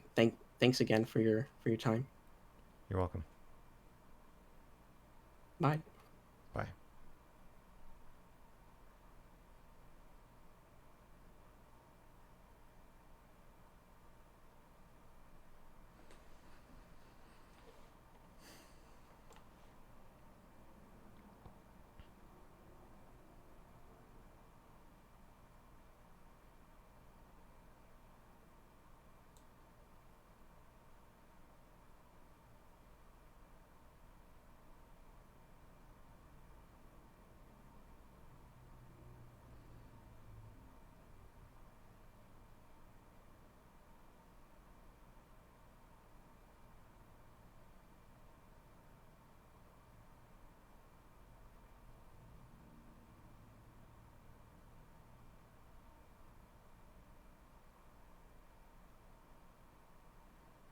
If Dr. K is ethically at fault, am I morally? Morally at fault for what?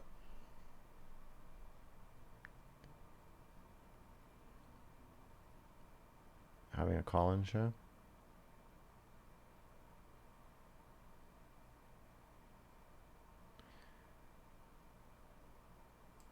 People have zero empathy for the unvaxxed. It's kind of scary.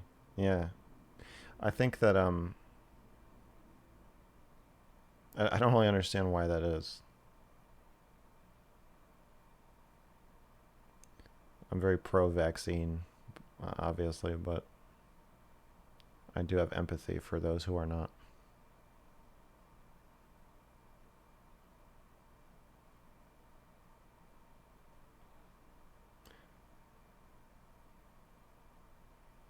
When I try to verify my number through Discord, it doesn't seem to work. It just brings up the verify number screen again. I don't know. I don't know. I can't help you I can't help you. Go to therapy.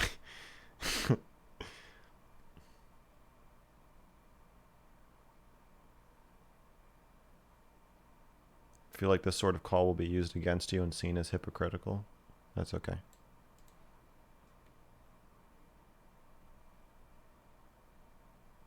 Do you think these callers understand they're being exploited? In some dim, distant, far off way? Yeah, but not really.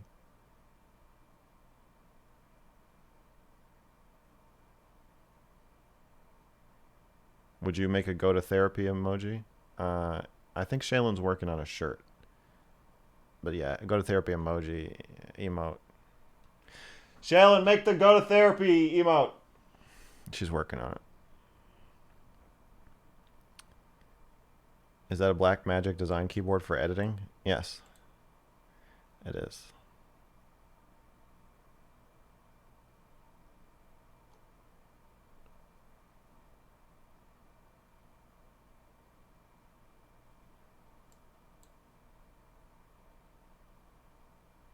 Why do you want everyone to go to therapy? I don't want everyone to go to therapy. I just want everyone who's calling into a advice show talking about their like mental health issues to go to therapy.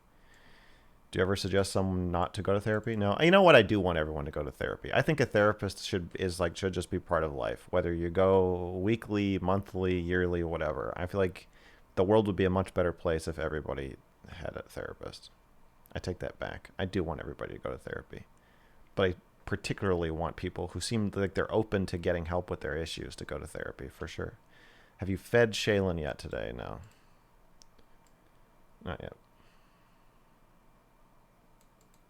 What's your advice if it turns out that guy needs to be vaxxed to get therapy? He can do telehealth.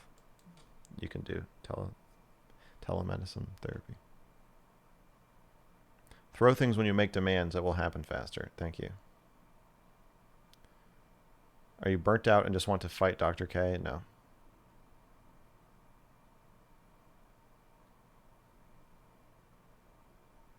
Do you have a financial interest in Therapy Corp? No. No, not yet.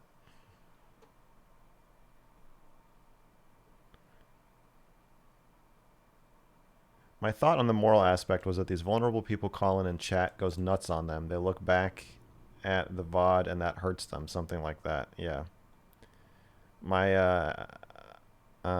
It would be more ethical to do that, to not allow chat. I don't include chat in the YouTube version though, for that reason, because it's like, you know, half of chat is decent. That's true. This is probably the nicer, one of the nicer chats I've seen. How is it misleading for Dr. K to claim he's a Harvard Andy? I don't know if that is misleading. I just think he's given people the sense that he went to Harvard Medical, and he didn't. But I agree that teaching at Harvard is more prestigious than being an undergrad. I'm not saying he's not achieved prestige. I just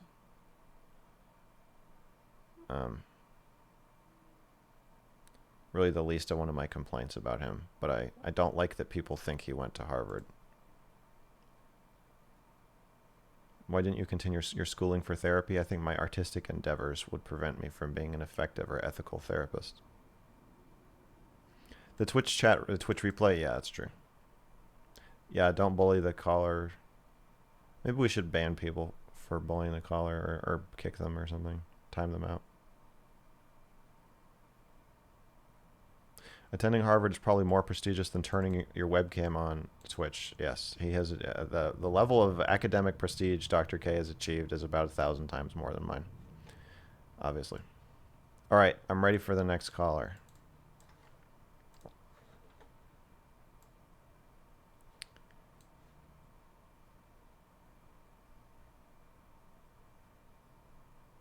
Yeah, nobody look at chat.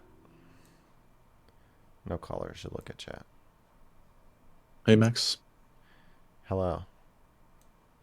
Good evening. Good I'll evening. just jump right in because it's late here and I'm really tired. Okay. Okay, so I am under the impression that I don't feel as much as the average person. And Okay. so I was really attracted to your content because you have this really honest and direct way of expressing your feelings. And I just thought that I'd pick your mind on how to do that, maybe. Okay. So it seems that you also have a history of compartmentalizing and rationalizing your feelings, no? Yeah. and at some point you decided that you weren't gonna take those extra steps to take care of your surroundings and Yeah, look out. I made that decision. I would say I still fall into those patterns pretty frequently, but at some Yeah. point I became aware of them consciously and decided that that was a goal of mine to not do that. Yeah. Okay. Okay, so do you have any tips for someone who might be trying to do the same thing? Well, obviously go to therapy. Yeah, yeah, yeah, Um, obviously.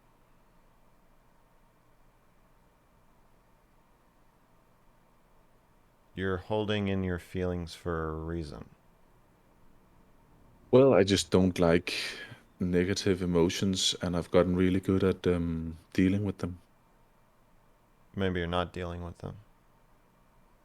Uh, how do you Well, mean? maybe by dealing with, maybe you mean concealing. No, so what I'll do is I'll like feel the emotion, and then I'll just go be by myself, and I'll figure out where does this come from, how am I feeling, why do I feel this, what's the reason for it. So basically rationalizing, and then I'll look to solve the problem. I'll make my feeling into a problem that I have to solve.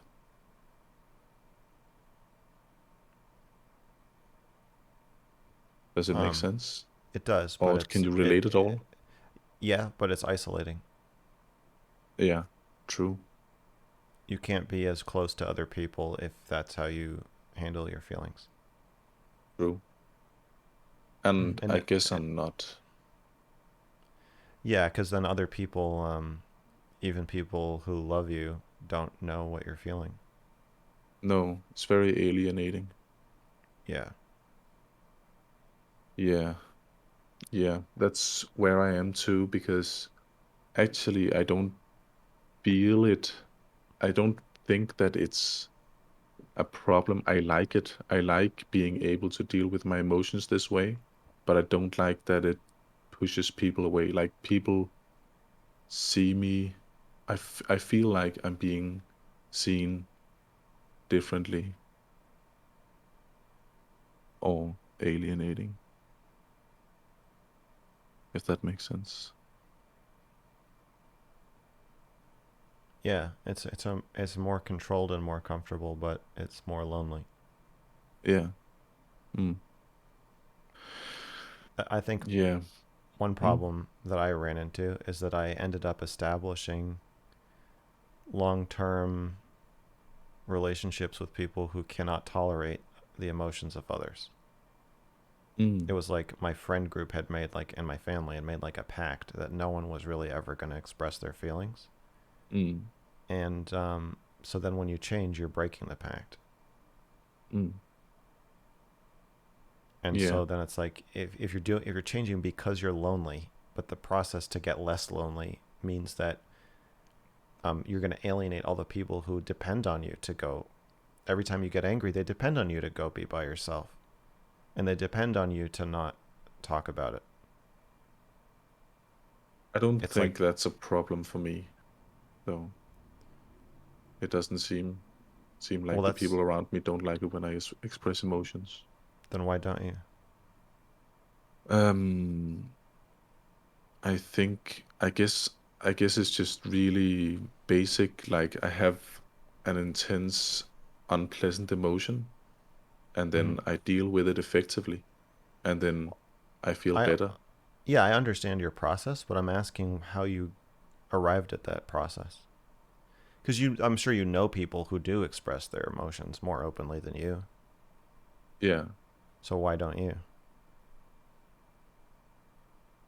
Um. Well, mm, Because I think I don't know if it is that, but I think it's just that I don't like I don't like negative emotions, so I try to deal with them effectively. I think it's a dead end. I don't know how to explain it. but there's a the isolation of how you deal with it. Why is it Yeah, more? but I guess there's an assumption that it's more effective to deal with it on your own than it is to deal with it with somebody who cares about you. mm, There's an aspect of not bothering anybody that I'm focused on. It could just be because of my own stuff. there's also an aspect of just that I don't feel as much, really. I think maybe it's a byproduct of me not, of just working with my emotions alone, but it feels like I'm just like, I don't know, slightly autistic or something like that. So, like, I've noticed the thing. I've been dating pretty heavily for last couple of months, and I've noticed a pattern where I get really attracted to people who express their emotions really strongly, and I think it's because I don't feel it myself. So it's like I can get a I can get a ticket to Yeah, their, yeah. that makes sense. But I think you feel more than you think you do.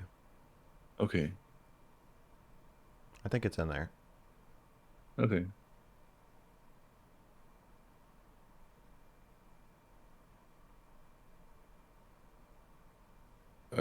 So You're do you have any? prioritizing.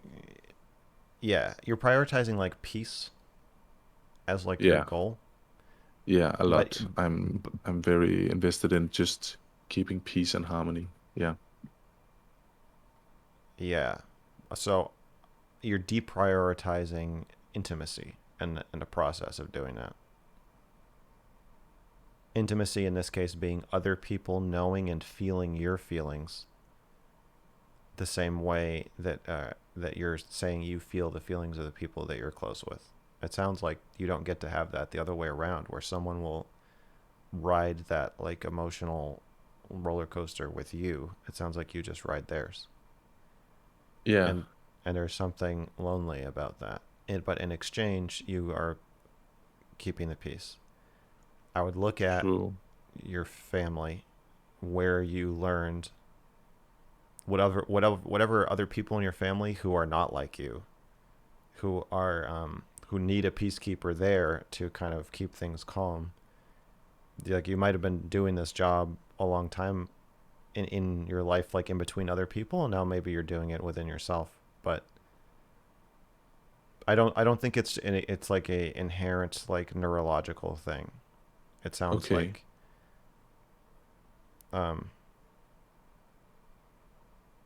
you should go to therapy Yeah. and explore Yeah, okay. explore this, because like if that's exactly what a therapist does for you, what Mm, you're doing for these people you're attracted to. In therapy, you get to be the unhinged one. mm. Yeah. I could also relate to some of the things you said about becoming like almost a therapist or a parent in the relationship you built. Yeah. So it feels like that was my way of being intimate. Yeah, but Like, then you never get to be the kid. yeah, true, true. Mm.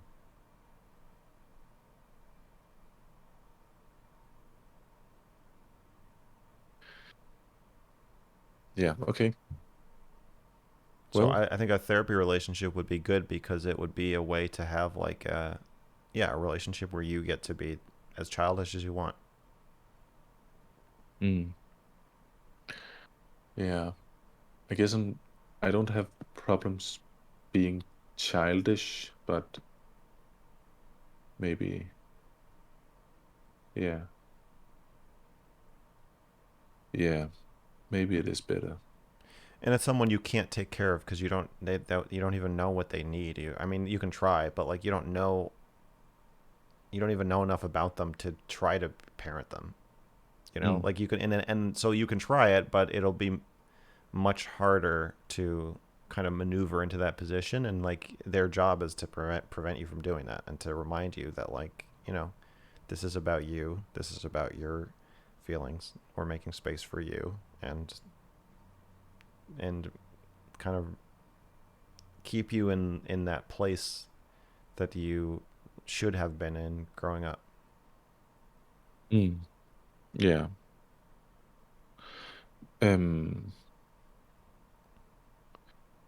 it's not to dump trauma or anything, but I think it's very obvious that it's because my dad died when I was young in a Yeah. car accident, that I disassociated and things like that. But with that in mind, could you, because I Yeah, like your think dad I dying have a doesn't hard time. Sorry? your dad dying doesn't make you autistic. No, I know. So it's Yeah. yeah. Yeah. Anyway, um, do you think that because I have a hard time motivating myself, because I like this setup, because my brain likes not having all these emotions. So, do you have any like motivating words for someone like me to go out there and do the The thing therapy. that's a little bit scary, maybe?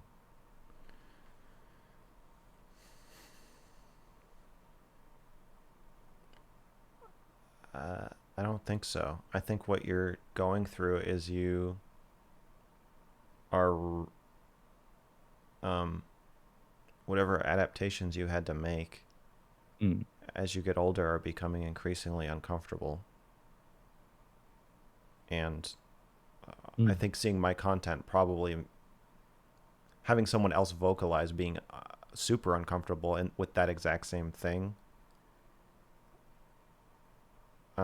is probably somewhat motivating, where you're like, It wasn't really the. It was like my surroundings, like my girlfriend broke up with me, I think, because she felt alienated. So it was more like my surroundings being, you are weird for this.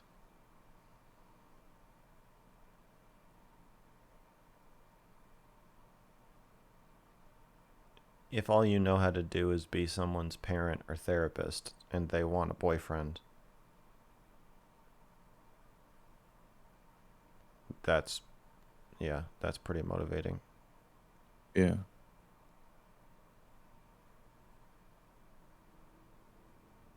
true. Okay. You have more control and more in a way more safety in the way you're living, but it's like yeah, because you've learned if you rely on somebody, they can disappear instantly. But Sorry, what? I didn't get the last part. I said you've learned that if you rely on somebody, they can disappear instantly, Mm. and so it might be safer to not. But it is more lonely, and it sounds like your girlfriend. I don't know what else was going on, but it sounds like part of it is that she wanted you to need her more. Yeah, yeah, that's exactly what happened. Mm. But what if I don't feel like I need people so much?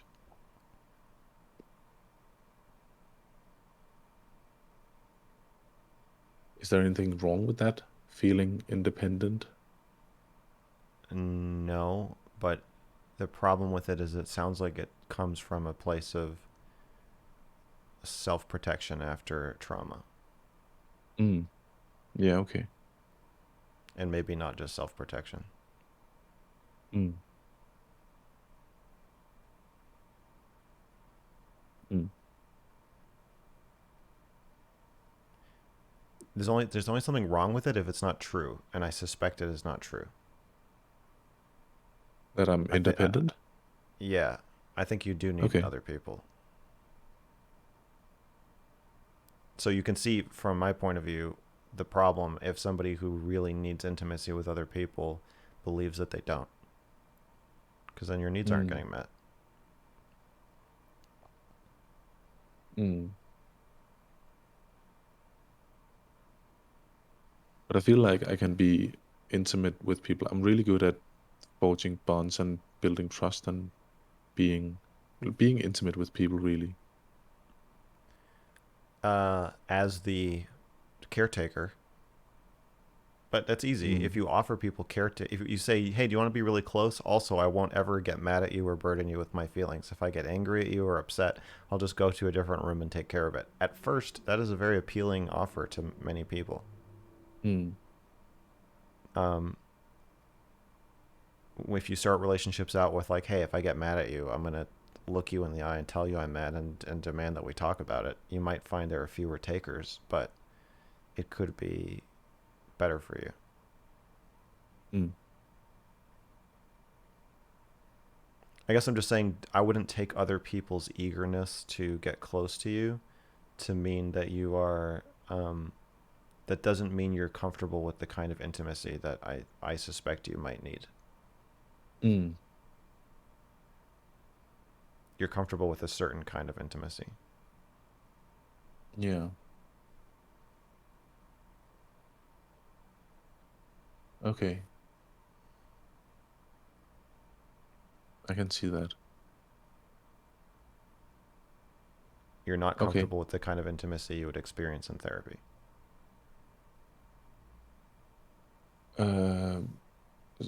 With the kind of sorry, The kind of what's the last part? intimacy that you would experience in therapy. I don't think you're as comfortable with that. Oh. Hmm. I don't. I think so, but I think maybe that just means that I'm ready to explore that part. That's good. So maybe I just should go to therapy. I think so. Okay. All right. Thanks, Max. You're welcome. Bye. Bye.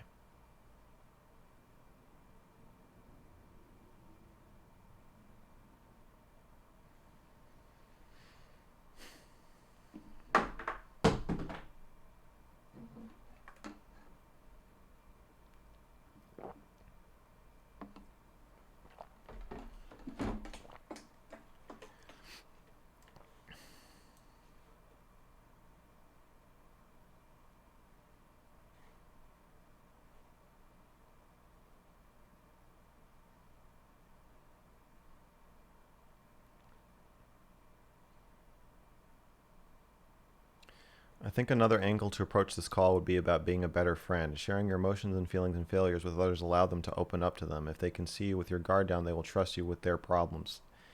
This, I don't, no. This is wrong. Because then I'm telling him, hey, you know what the best way to really take care of other people's feelings is? If you give them a little taste of yours, then you can really take care of them. I don't think that that's the right thing to say to somebody who is struggling with learning how to trust other people and rely on them. I don't think we should, and I think that a lot of people in the chat or my viewers in general have this same issue. Or maybe I was gonna say maybe it's a more of a man thing, but I don't think that's true. There's a lot of women who also end up in this like caretaker role. They never talk about their feelings with anybody. So I think this might just be everybody who could fall into this.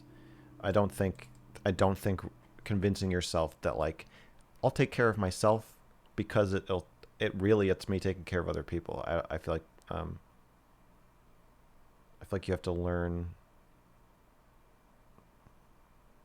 I don't know if you have to. I want you to learn how to have conversations and interactions and parts of relationships that are truly for you.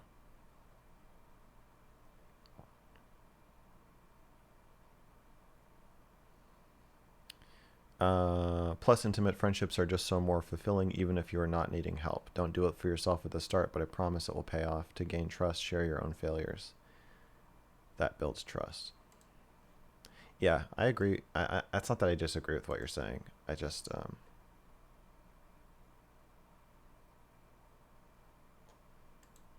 I want him to be a worse friend, I guess. Water jug emoji when? I don't know. When she's done. The last one.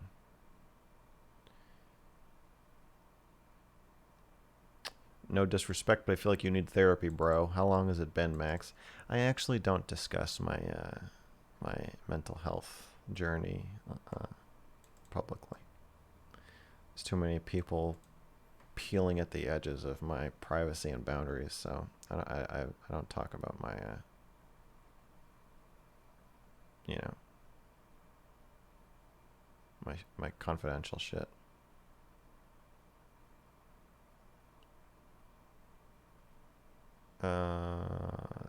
Mr. Stare should be a Twitch emote. Yeah, maybe. Stickers for the water bottle. Oh, that's a good idea. Will Shaylin ever appear on stream? I don't know. I feel pretty protective of Shaylin. Probably not. Is boundaries like a mantra for you? Yeah, lately, yeah.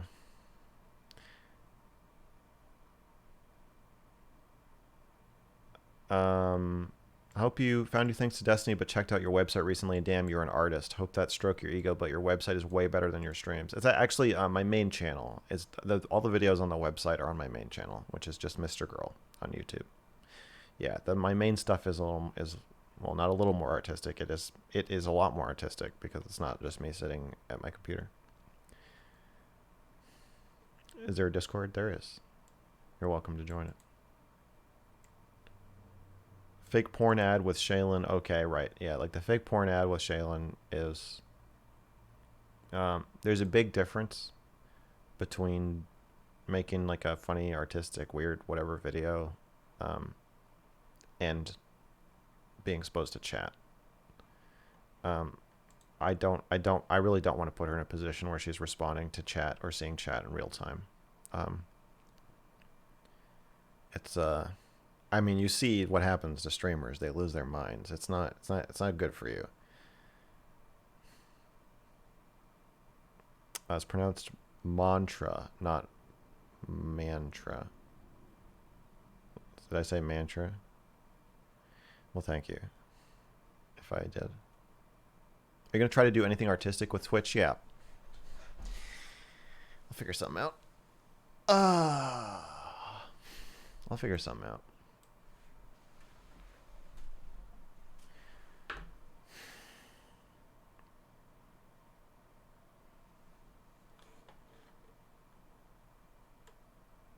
Whoa.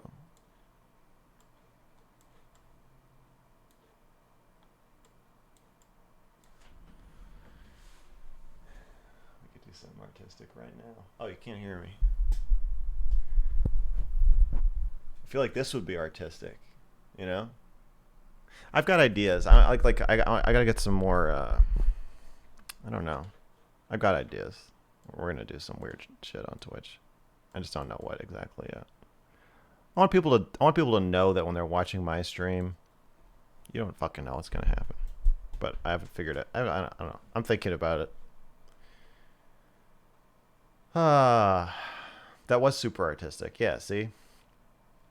Okay, let's do one more. Baby, hit me, baby. One more time.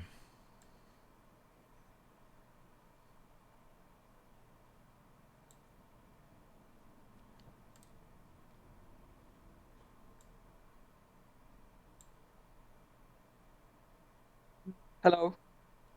Hello. Hi, Mr. Girl. How are you doing? How are you feeling? I'm all right. How are you? I'm doing good too. I'm nervous. I'm a little scared, but I'm glad to be here. Yeah. Well, welcome. Um, yeah. So I'm gonna start. Before I start, I wanted to tell you, um, that I watched your first video with Destiny, and I thought you were really interesting. And then I really liked your videos about. Uh, I really like your videos with Shaylin, and I really like your video about makeup and about your orgasm is not my responsibility. Yeah. And yeah, I'm gonna start, I guess, to confess and maybe Okay. get some review. And like, I have a request. Feel free to like stop me whenever you want to. just be like, shut up, and then I would rather listen to you. So Okay.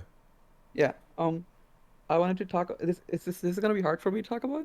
Um, it's a little awkward, I guess. Um, I have a really weird outlook or like relationship with anything sexual, and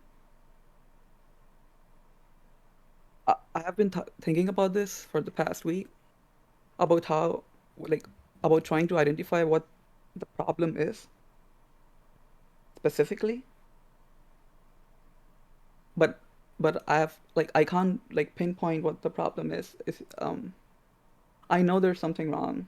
Um, like I feel weird, I feel bad, but I just don't know what the exact problem is. Um, saying all that, I would I would like to also confess. Hopefully, this will um like people won't judge me for it or like have preconceived notions. I am in my mid-20s and I am a virgin. Yeah, that was hard to say. Um, um, from here, where do you think I should go? Like, what should I talk about? What is it? Are you asking me for advice? Um, I'm asking you to advise to help me like figure out what my problem is. So hopefully Okay. I can, yeah. Hopefully you can what? What's the goal here? The goal is for me to be comfortable with sex, which I'm not. Okay. To be comfortable with the idea of sex. Yeah, so I can get into some specific instances if that would help. Um, Okay. yeah, just a little background. I'm not from an English speaking country, as you say. I'm from like a really conservative country, like Okay. more conservative than you can go in America. It's like, Sure. yeah, I've been living in the States for I think, well, yeah, 4 years. Um, so back home, it's like it's a taboo to like even like lock eyes with a girl. Okay. Um, yeah, so coming here was like more freeing, but I have never had like conversations or been prepared for like how to go about life in that regard. Um, so here, I usually this Wait, is wait, like wait. What's the goal? To be more comfortable with the idea of sex just because like are you saying you is the end goal that you have sex or the end goal is that this is just not constantly like tormenting you? um I don't even know if I want to have sex. Um, and it's not like I have not thought about it. I think about it a lot. I try to rationalize things, but yeah, I don't even know if I I mean, want to have sex. people have sex in your country. I know at Yeah, least two people have because you were born there. So I don't know that yeah, your good then. explanation, the conservatism angle, doesn't really explain why you're horrified by the idea of sex or why you are like, you know? Yeah, I won't say I'm horrified. So it's more of whenever so I have had um I have had like two girlfriends in college. Okay. And yeah, I have been intimate before. Like it's just that when I'm in that like like I'm a people pleaser too. Like I'm always thinking about like okay, I should like I want to make them happy, and that makes me happy too. So, but in that moment, it's really hard for me to feel anything sexual. Um, for example, um, a few years back, my last girlfriend, we were really close, but whenever like we were getting intimate, um, I would just kind of just pull back, or not pull back. I would just not start anything or initiate anything. I would just always try to like stop being intimate. But then after that, it's like I blame myself because after that I feel like I shouldn't have, or I don't want to do that anymore. Yeah. Yeah. Um, are you sexually attracted to women, Yeah. but not in the moment? Yeah. I wouldn't say I'm not sexually not in the moment. It's just that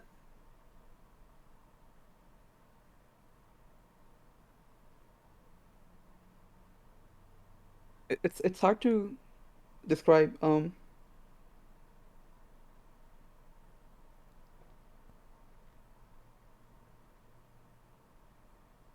Like I am attracted to them in the moment. It's just that I just don't feel comfortable, if that makes sense. Can it makes sense. Are you saying can you identify what about the situation is making you uncomfortable? Um, I can't. Um, like I have had multiple encounters where there would be uh like cues or like something like, hey, you can spend the night here on my bed, or like you can, or like I'm like, let's say I'm making out with someone and they're like they're like trying to guide my hand somewhere and like stuff like that. But Your hand doesn't want to go. yeah, it's not like it, I thought about it a lot. I It's not anxiety. It's not um me being like.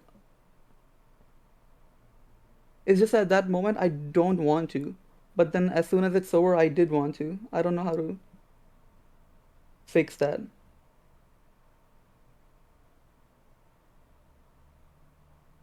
Have you talked about this with these women? No, I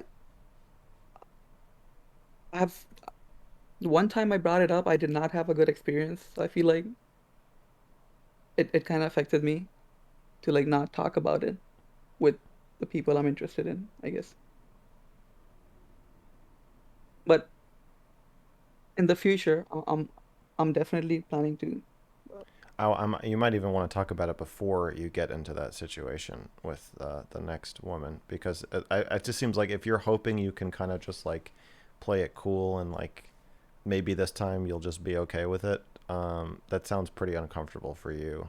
I would think that even though it might be awkward to bring it up, being on the same page and having like, because most people just assume like, okay, I'll just like grab your hand and like put it where I want it, and like that's if that freaks you out, then I think you should probably let them know.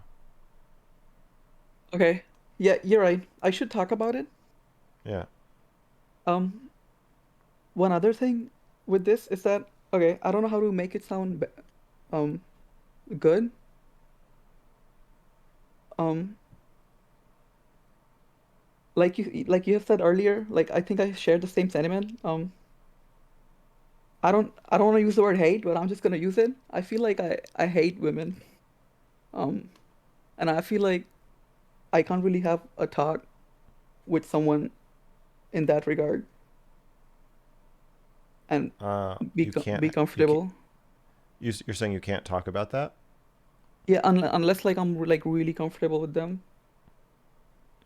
Well, yeah. I mean, if you feel like you hate women, I think that you're gonna want to establish some trust and comfort then for sure before you can have sex with one. And like I think that you're gonna need to find um women or a woman who can talk about that with you. I guess I'm just saying, if your approach to having sex with somebody is that you have all these things about yourself that you're going to conceal from them, it's going to make it like pretty uncomfortable and disastrous. But like there's plenty of women who will have sex with somebody who is uncomfortable and who hates women or has anger issues towards women or whatever. Like, um, I don't think that's like disqualifying. I just think that you trying to be something you're not, or be someone you're not, or feel a way you're not is distancing and could make you really uncomfortable. Um, d- what would you say about the possibility that um because after I said like after I think like I did want to engage in that way, Hmm. but then I think about it more and it's like, do I really wanted to do that, or am I just saying that because I wanted, like, because I feel bad of not, like, I feel some sort of guilt. Would you say that there's a possibility that I genuinely don't wanna have sex right now? Yeah, it's possible you don't want to have sex. Would you, how would you, if you could um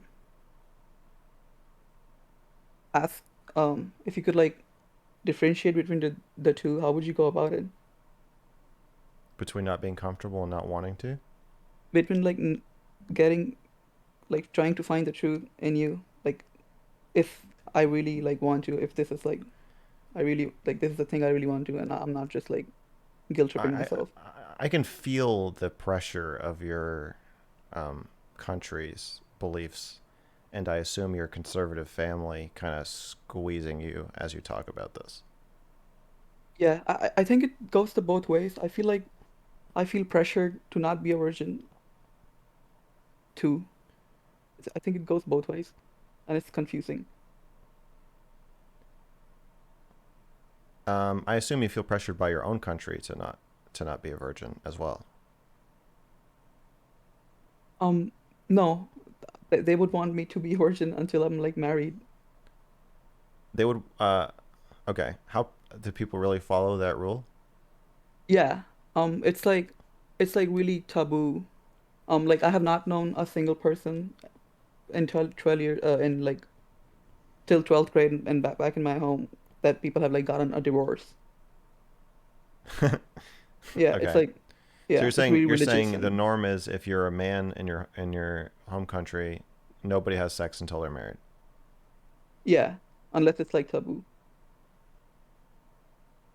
And my suspicion that people are just having sex anyway but not talking about it, you're saying is not true. Um, I think some are, but they have to go about it in like a really weird way. Like, for example, I'm not saying my country, I'm saying my city. Your Like on city. Okay. Valentine's, yeah, on Valentine's Day, there is like this political group. I'm not gonna name him. Um, Don't dox they like yourself. go. You should don't even tell this story. Okay, You're divulging too much information about yourself. okay, you're right. Yeah. So my overarching point is like, people look down upon people who do these things. Like, it has negative ramifications. But is it like when you think of your classmates from like high school, Yeah. uh, But yeah, I can like say that with like 100% confidence. Like, none of them but had they sex. sure, but they wanted to, Yeah, sure. right? I'm saying that's pretty different. It's not. There's something more to it than just you're not allowed to have sex. I assume most people in your hometown, given the opportunity to have sex and get away with it and nobody finds out, probably would. Yes, my friends would. Yeah. Okay, so there is something different. Yep. Okay, and you're asking me how would you go about figuring out what it is? Yeah. Just what would you ask yourself? Like, how would you figure out what you really want?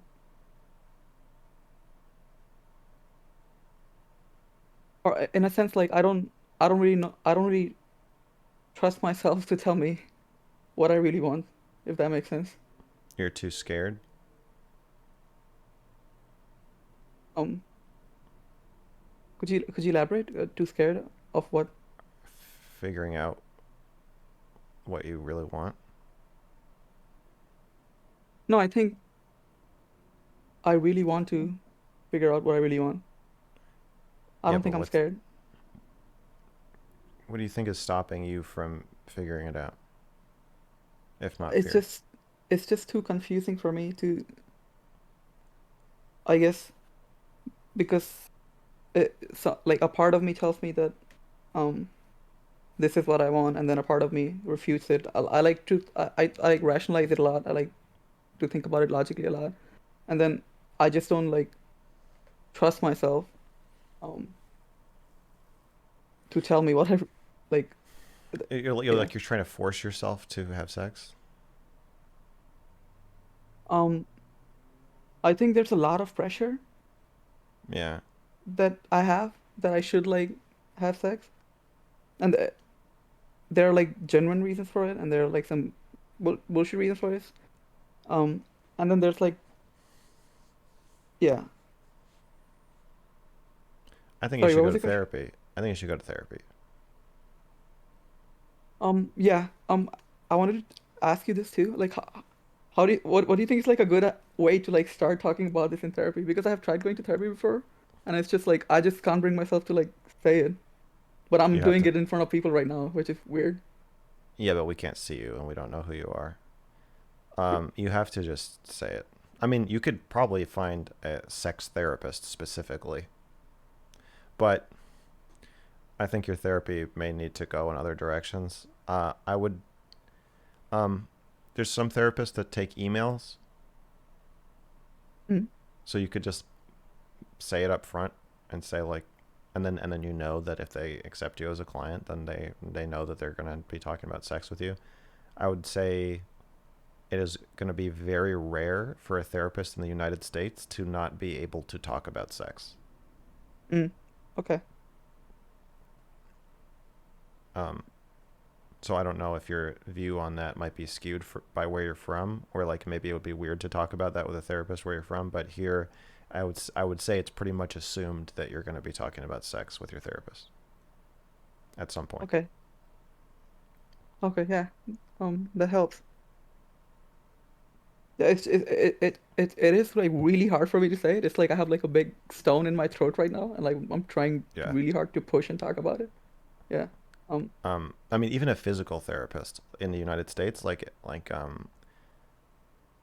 they'll ask you in your intake, like, are you having sex?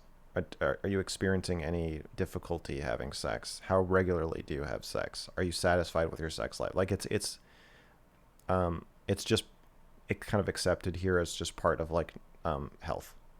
So I know it'll be very scary, but um, you'll probably get a good reaction. Okay. Yep. Go to therapy. That's good. Yep. I'll do that. And Yeah, yeah, and try to talk about this. yeah, Um.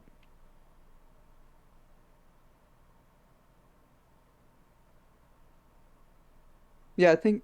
Yeah. I'm gonna do that. Did you have anything in mind? no, Okay.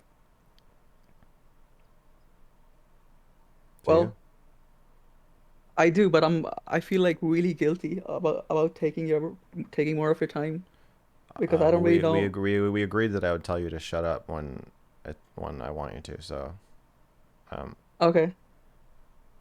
Yeah. go for it. Okay, with therapy, I have this big problem with therapy. I have been to like three or four therapists with like just with my schools that I've gone to, or like universities that I've gone to, and it's just so annoying. It's like they sit there and they're like this um like perfect being that like know everything about you suddenly because or like they know what's right or like what to do. Like they have the perfect solution, but I'm like, no, you don't know about me. Or like I just feel a lot of animosity towards therapists. I don't know why. Can you express I that do to know them? why. But when I'm sitting there, I'm like a little bitch. I'm like just saying yes. I don't want them to like Okay. get Well, so angry. I don't want. my Yeah. advice in that case is that you should stop being a little bitch. I should. Yeah, that's Yeah. what I tell myself too. Yeah.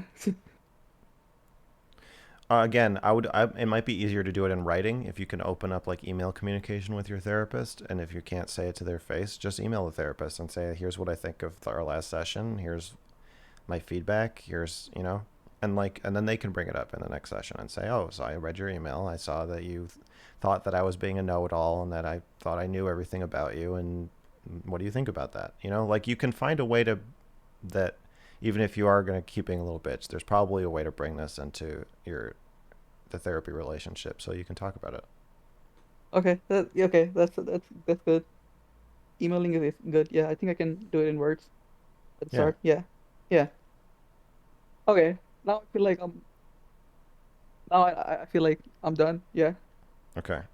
Goal in mind. Yeah. That's good. Yeah. Thank you for time.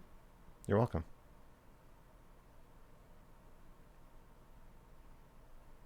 Okay, I'm gonna leave. Okay. Bye. Okay.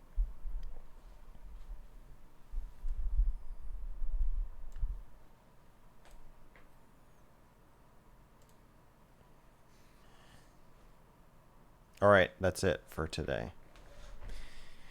Those are all the calls for today.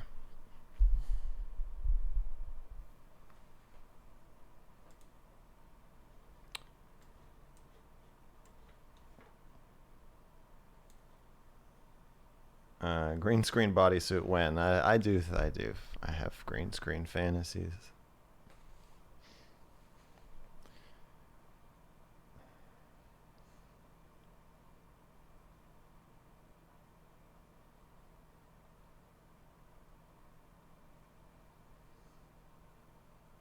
You guys have a lot of theories about that last caller.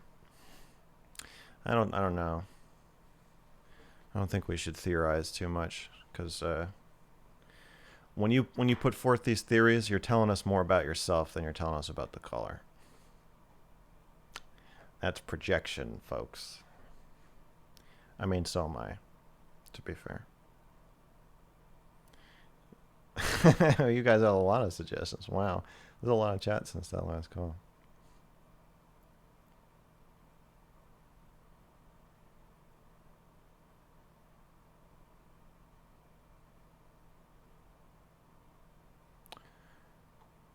Lesson for today, go to therapy.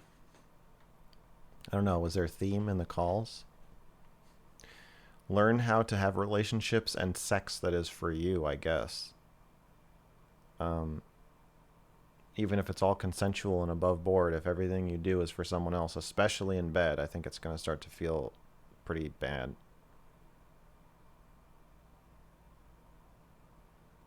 I'm guessing he's in a very religious community and he probably needs to seek out a non-religious therapist, which would be difficult if he just gets some super religious therapist. Yeah. This little statue, this is Max from Where the Wild Things Are. I was named after him. It's a children's book. A woman I had casual relations with gave it to me.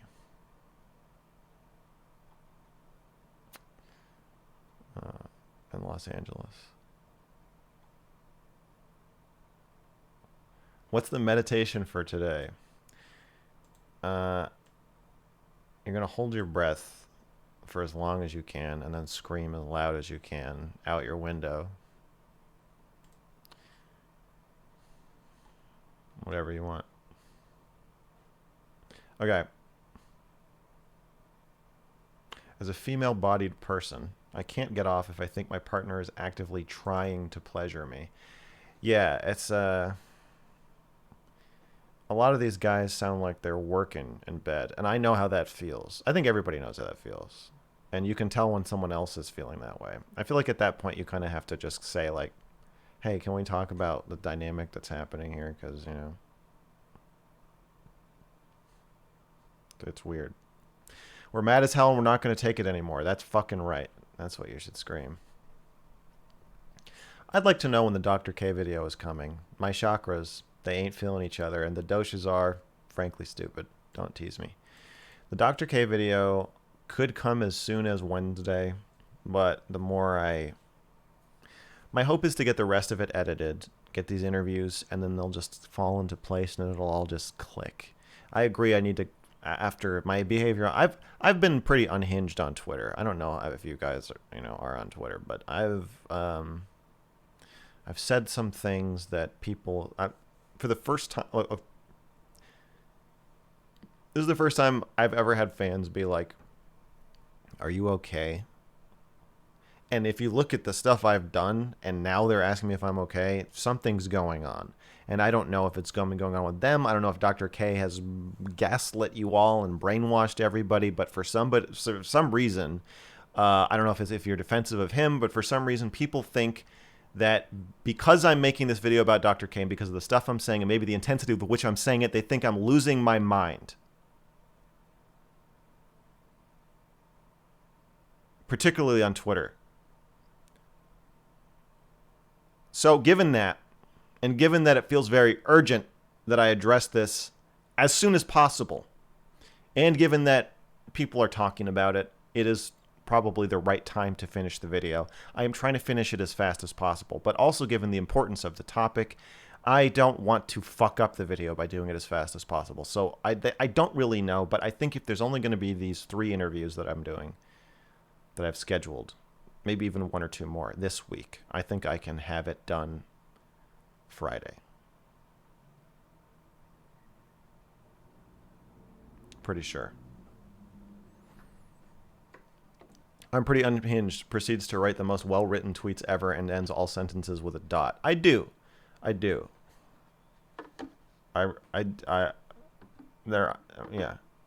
I always use correct punctuation. Your non-blinking is often very unsettling. Is that intentional? You rub your eyes a lot. Maybe they need some moisture by blinking. I rub my eyes for emotional reasons. I think I blink. I think people always try to figure out why my stare is uncomfortable. They're like, you don't blink. You don't look away. You stare at me for so long. I don't think so. I think people just look in my eyes and they know something's wrong and they don't know what it is.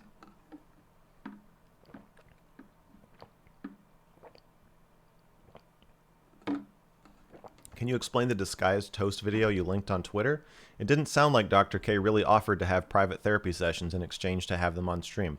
Well, maybe we just have different interpretations, because to me, I take that video as proof that Dr. K's wife did reach out to Disguised Toast, offered him private sessions in exchange for appearing on his stream, and then Disguised Toast accepted the offer, brought him on the stream, brought it up. Dr. K got uncomfortable, said it's news to me, which I believe is a lie, and then he proceeded to change the subject, but not say what he would need to say. To follow ethics rules, he would need to say, that is not an offer.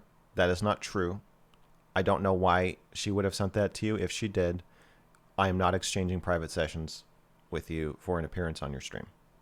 And then he would probably need to get off the call immediately if he wanted to not break the ethics rules and maybe the law.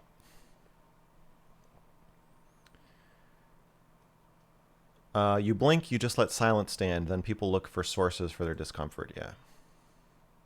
Yeah, maybe it's just the silence. What would happen if Dr. K went on advice and confessions? I would tell him to go to fucking therapy.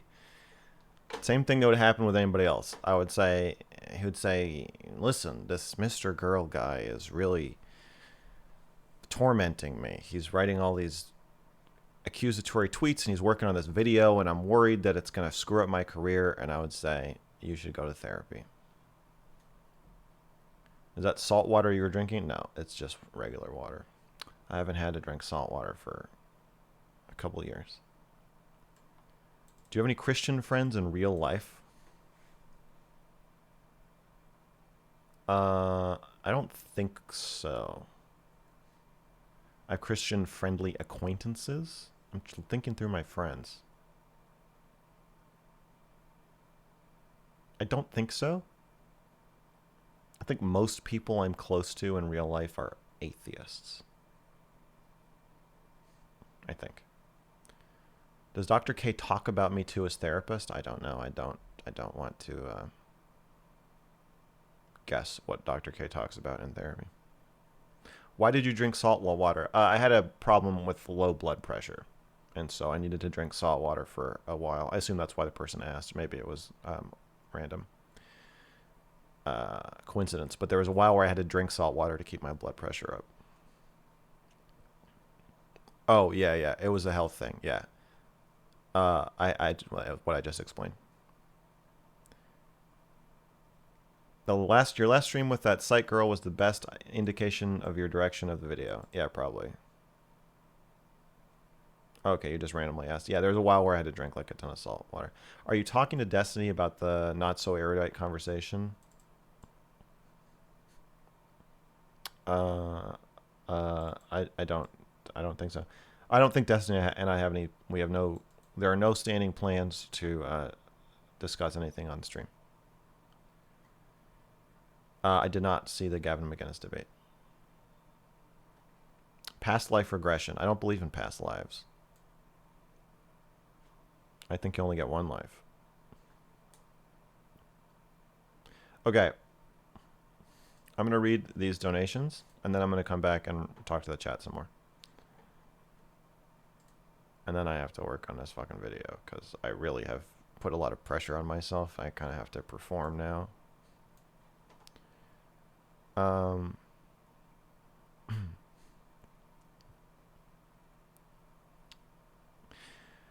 Hi, gave me $1. My only problem is some of these are from after the last stream. My only problem is you're assuming you know how Wreckful really felt 100% versus just good speculation from your own experience. Oh, I think I read this one already. But I've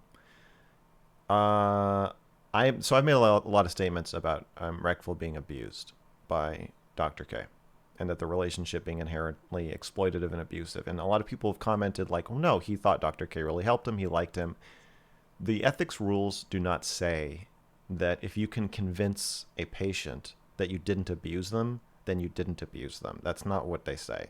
There's very clear outlines or guidelines of when a relationship is exploitative, when it's abusive, when it's unsafe for the patient. And Dr. K's relationship with Wreckful clearly breaks almost all of them. I mean, the fundamental ones, and then the rest kind of flow from there. So it doesn't matter if you just like having sex with your therapist. If you have sex with your therapist, they're abusing you. It doesn't matter if you like it. It doesn't matter if you're in love with them. It doesn't matter if they lose their license and you go on to have a happy marriage with them forever. It's inherently abusive. It's an abuse of power, which is what happened to Wreckful.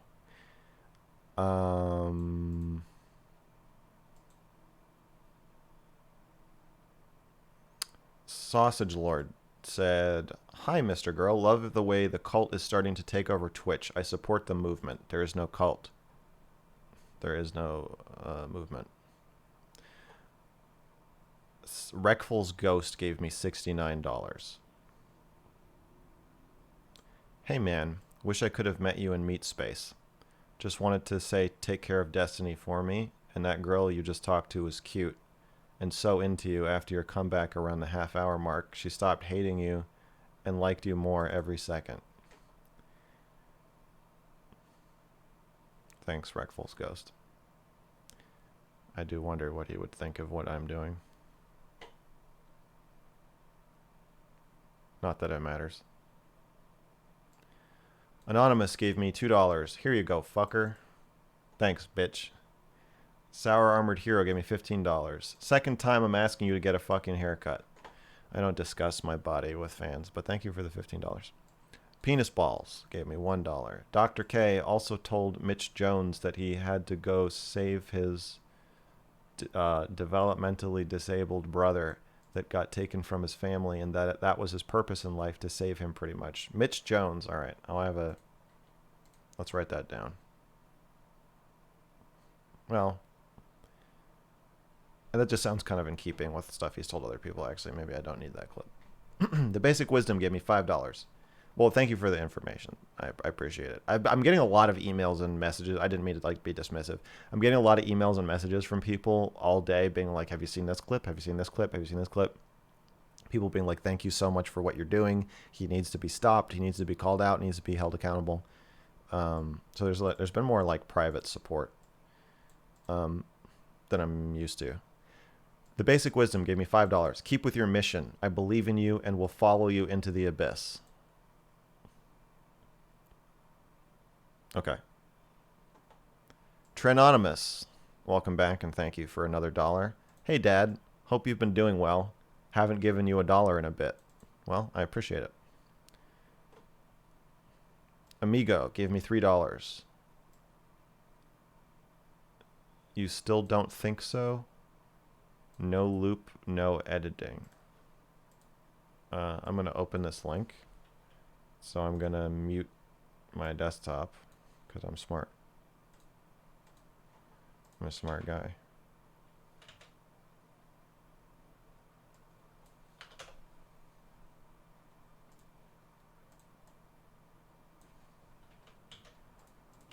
What are you trying to show me here? It's me.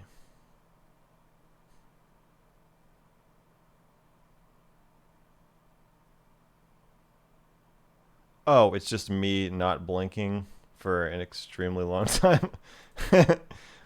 Okay. That's compelling evidence. Okay. It's something to think about. Something to think about. I don't know why. It's not like I'm not like trying to keep my eyes open. All right. Save us, Mr. Girl. Okay.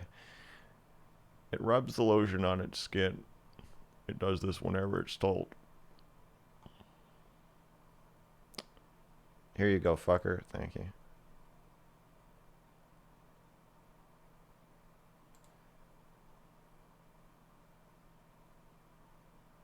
I like the staring. Well, thanks. Have you interviewed with any ethics committee members for this video? Anyone, I'm interviewing a expert in ethics. Hopefully. He said he needs to look at my content first. I'm sure it'll be fine. But no one on the board, the medical board of Massachusetts, is going to let me interview them. A great impression. I used to do a lot of Buffalo Bill voices. Would you fuck me? I'd fuck me. I'd fuck me hard. I'd fuck me so hard. So it's a movie that's near and dear to my heart. I'm so hydrated I don't need to blink. Maybe that's what it is. Mitch Jones. If Mitch Jones wants to talk about Dr. K, okay. Has he said something about Dr. K? Anyone who's talked to Dr. K on stream and wants to talk about him, I don't know about on stream, but I'm definitely interested in getting his thoughts. So I'm going to follow him and I'm going to DM him right now. Hey, Mitch, I heard you went on Dr. K's stream. Would you be willing to tell me your thoughts about that?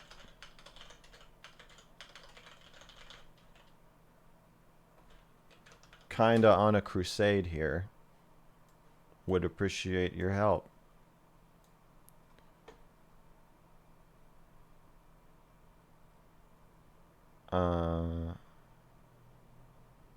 He doesn't stream, quit for his mental health to pursue music. Great. Good for him. I'm glad to hear that. Your rap album is great. Your chat is normal. What is the story of your caca brown watch dial? I don't know. I just like the color. Like a nice little... I don't know. I don't have a story. Mitch Jones and Reckful used to be friends, just so you know. Okay. Yeah. I don't know. Yeah, I don't know how Reckful's... I've talked to some people who were friends with him or knew him, but I know I'm getting kind of a mixed reception among them, for sure.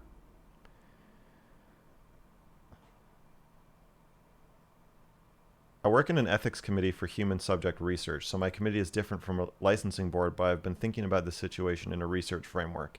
In a research framework, you could probably ethically do what he's doing, but you would need to provide a lot of informed consent, obviously. But you can't do this shit as part of your medical practice. It's fucking nuts. I remember literally 0 cases of mental health professionals being punished in public for doing a bad job. It's not that he's doing a bad job, he's breaking the law and he's breaking the ethics rules. It's not that he's a bad therapist, it's that he's doing things you're not allowed to do to keep your license. Okay, well, we'll see. We'll see if Mitch wants to talk. He's a public figure and deserves a public trial. Yeah, I agree with that. It's very, when is a mental health professional practicing in public? Like it's a weird situation because you don't usually see what happened in the session with a psychiatrist. So it's it's weird to broadcast that publicly in violation of your license. And then be, I mean, I haven't heard Dr. K say he shouldn't be criticized. Well, he kind of did in that letter, and then be like, oh, like, why is everybody criticizing me? It's like, if you fucking opened yourself up to it, and you whatever, you know all the shit I'm gonna say, and I'm gonna start ranting about this. If the law changes and Dr. K would be okay to stream therapy, yeah, I'd be fucking complaining about the law then, not him. Would Dr. K be on your radar if Reckful didn't kill himself? Yeah, I was starting. I wanted to make a video, or talk to him, like kind of debate him or criticize him. Not that harshly though. After seeing his sessions with Melina, that was what started me. Being like, this is weird. I didn't know that Dr. K knew Reckful. I knew about Reckful. I didn't know that he was connected to Dr. K or that he basically launched his career. I didn't know any of that. So it would have been a very different video. All right. Thank you all for coming. I appreciate it.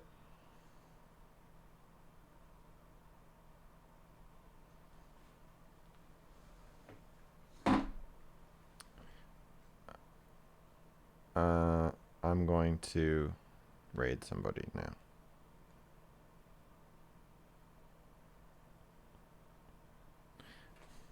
I'm going to raid somebody named Stardust.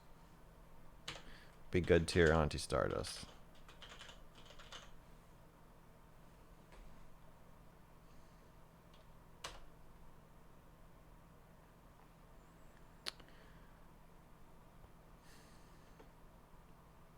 I always raid Stardust, yeah. That's right. All right. Thanks for coming. Goodbye, horses.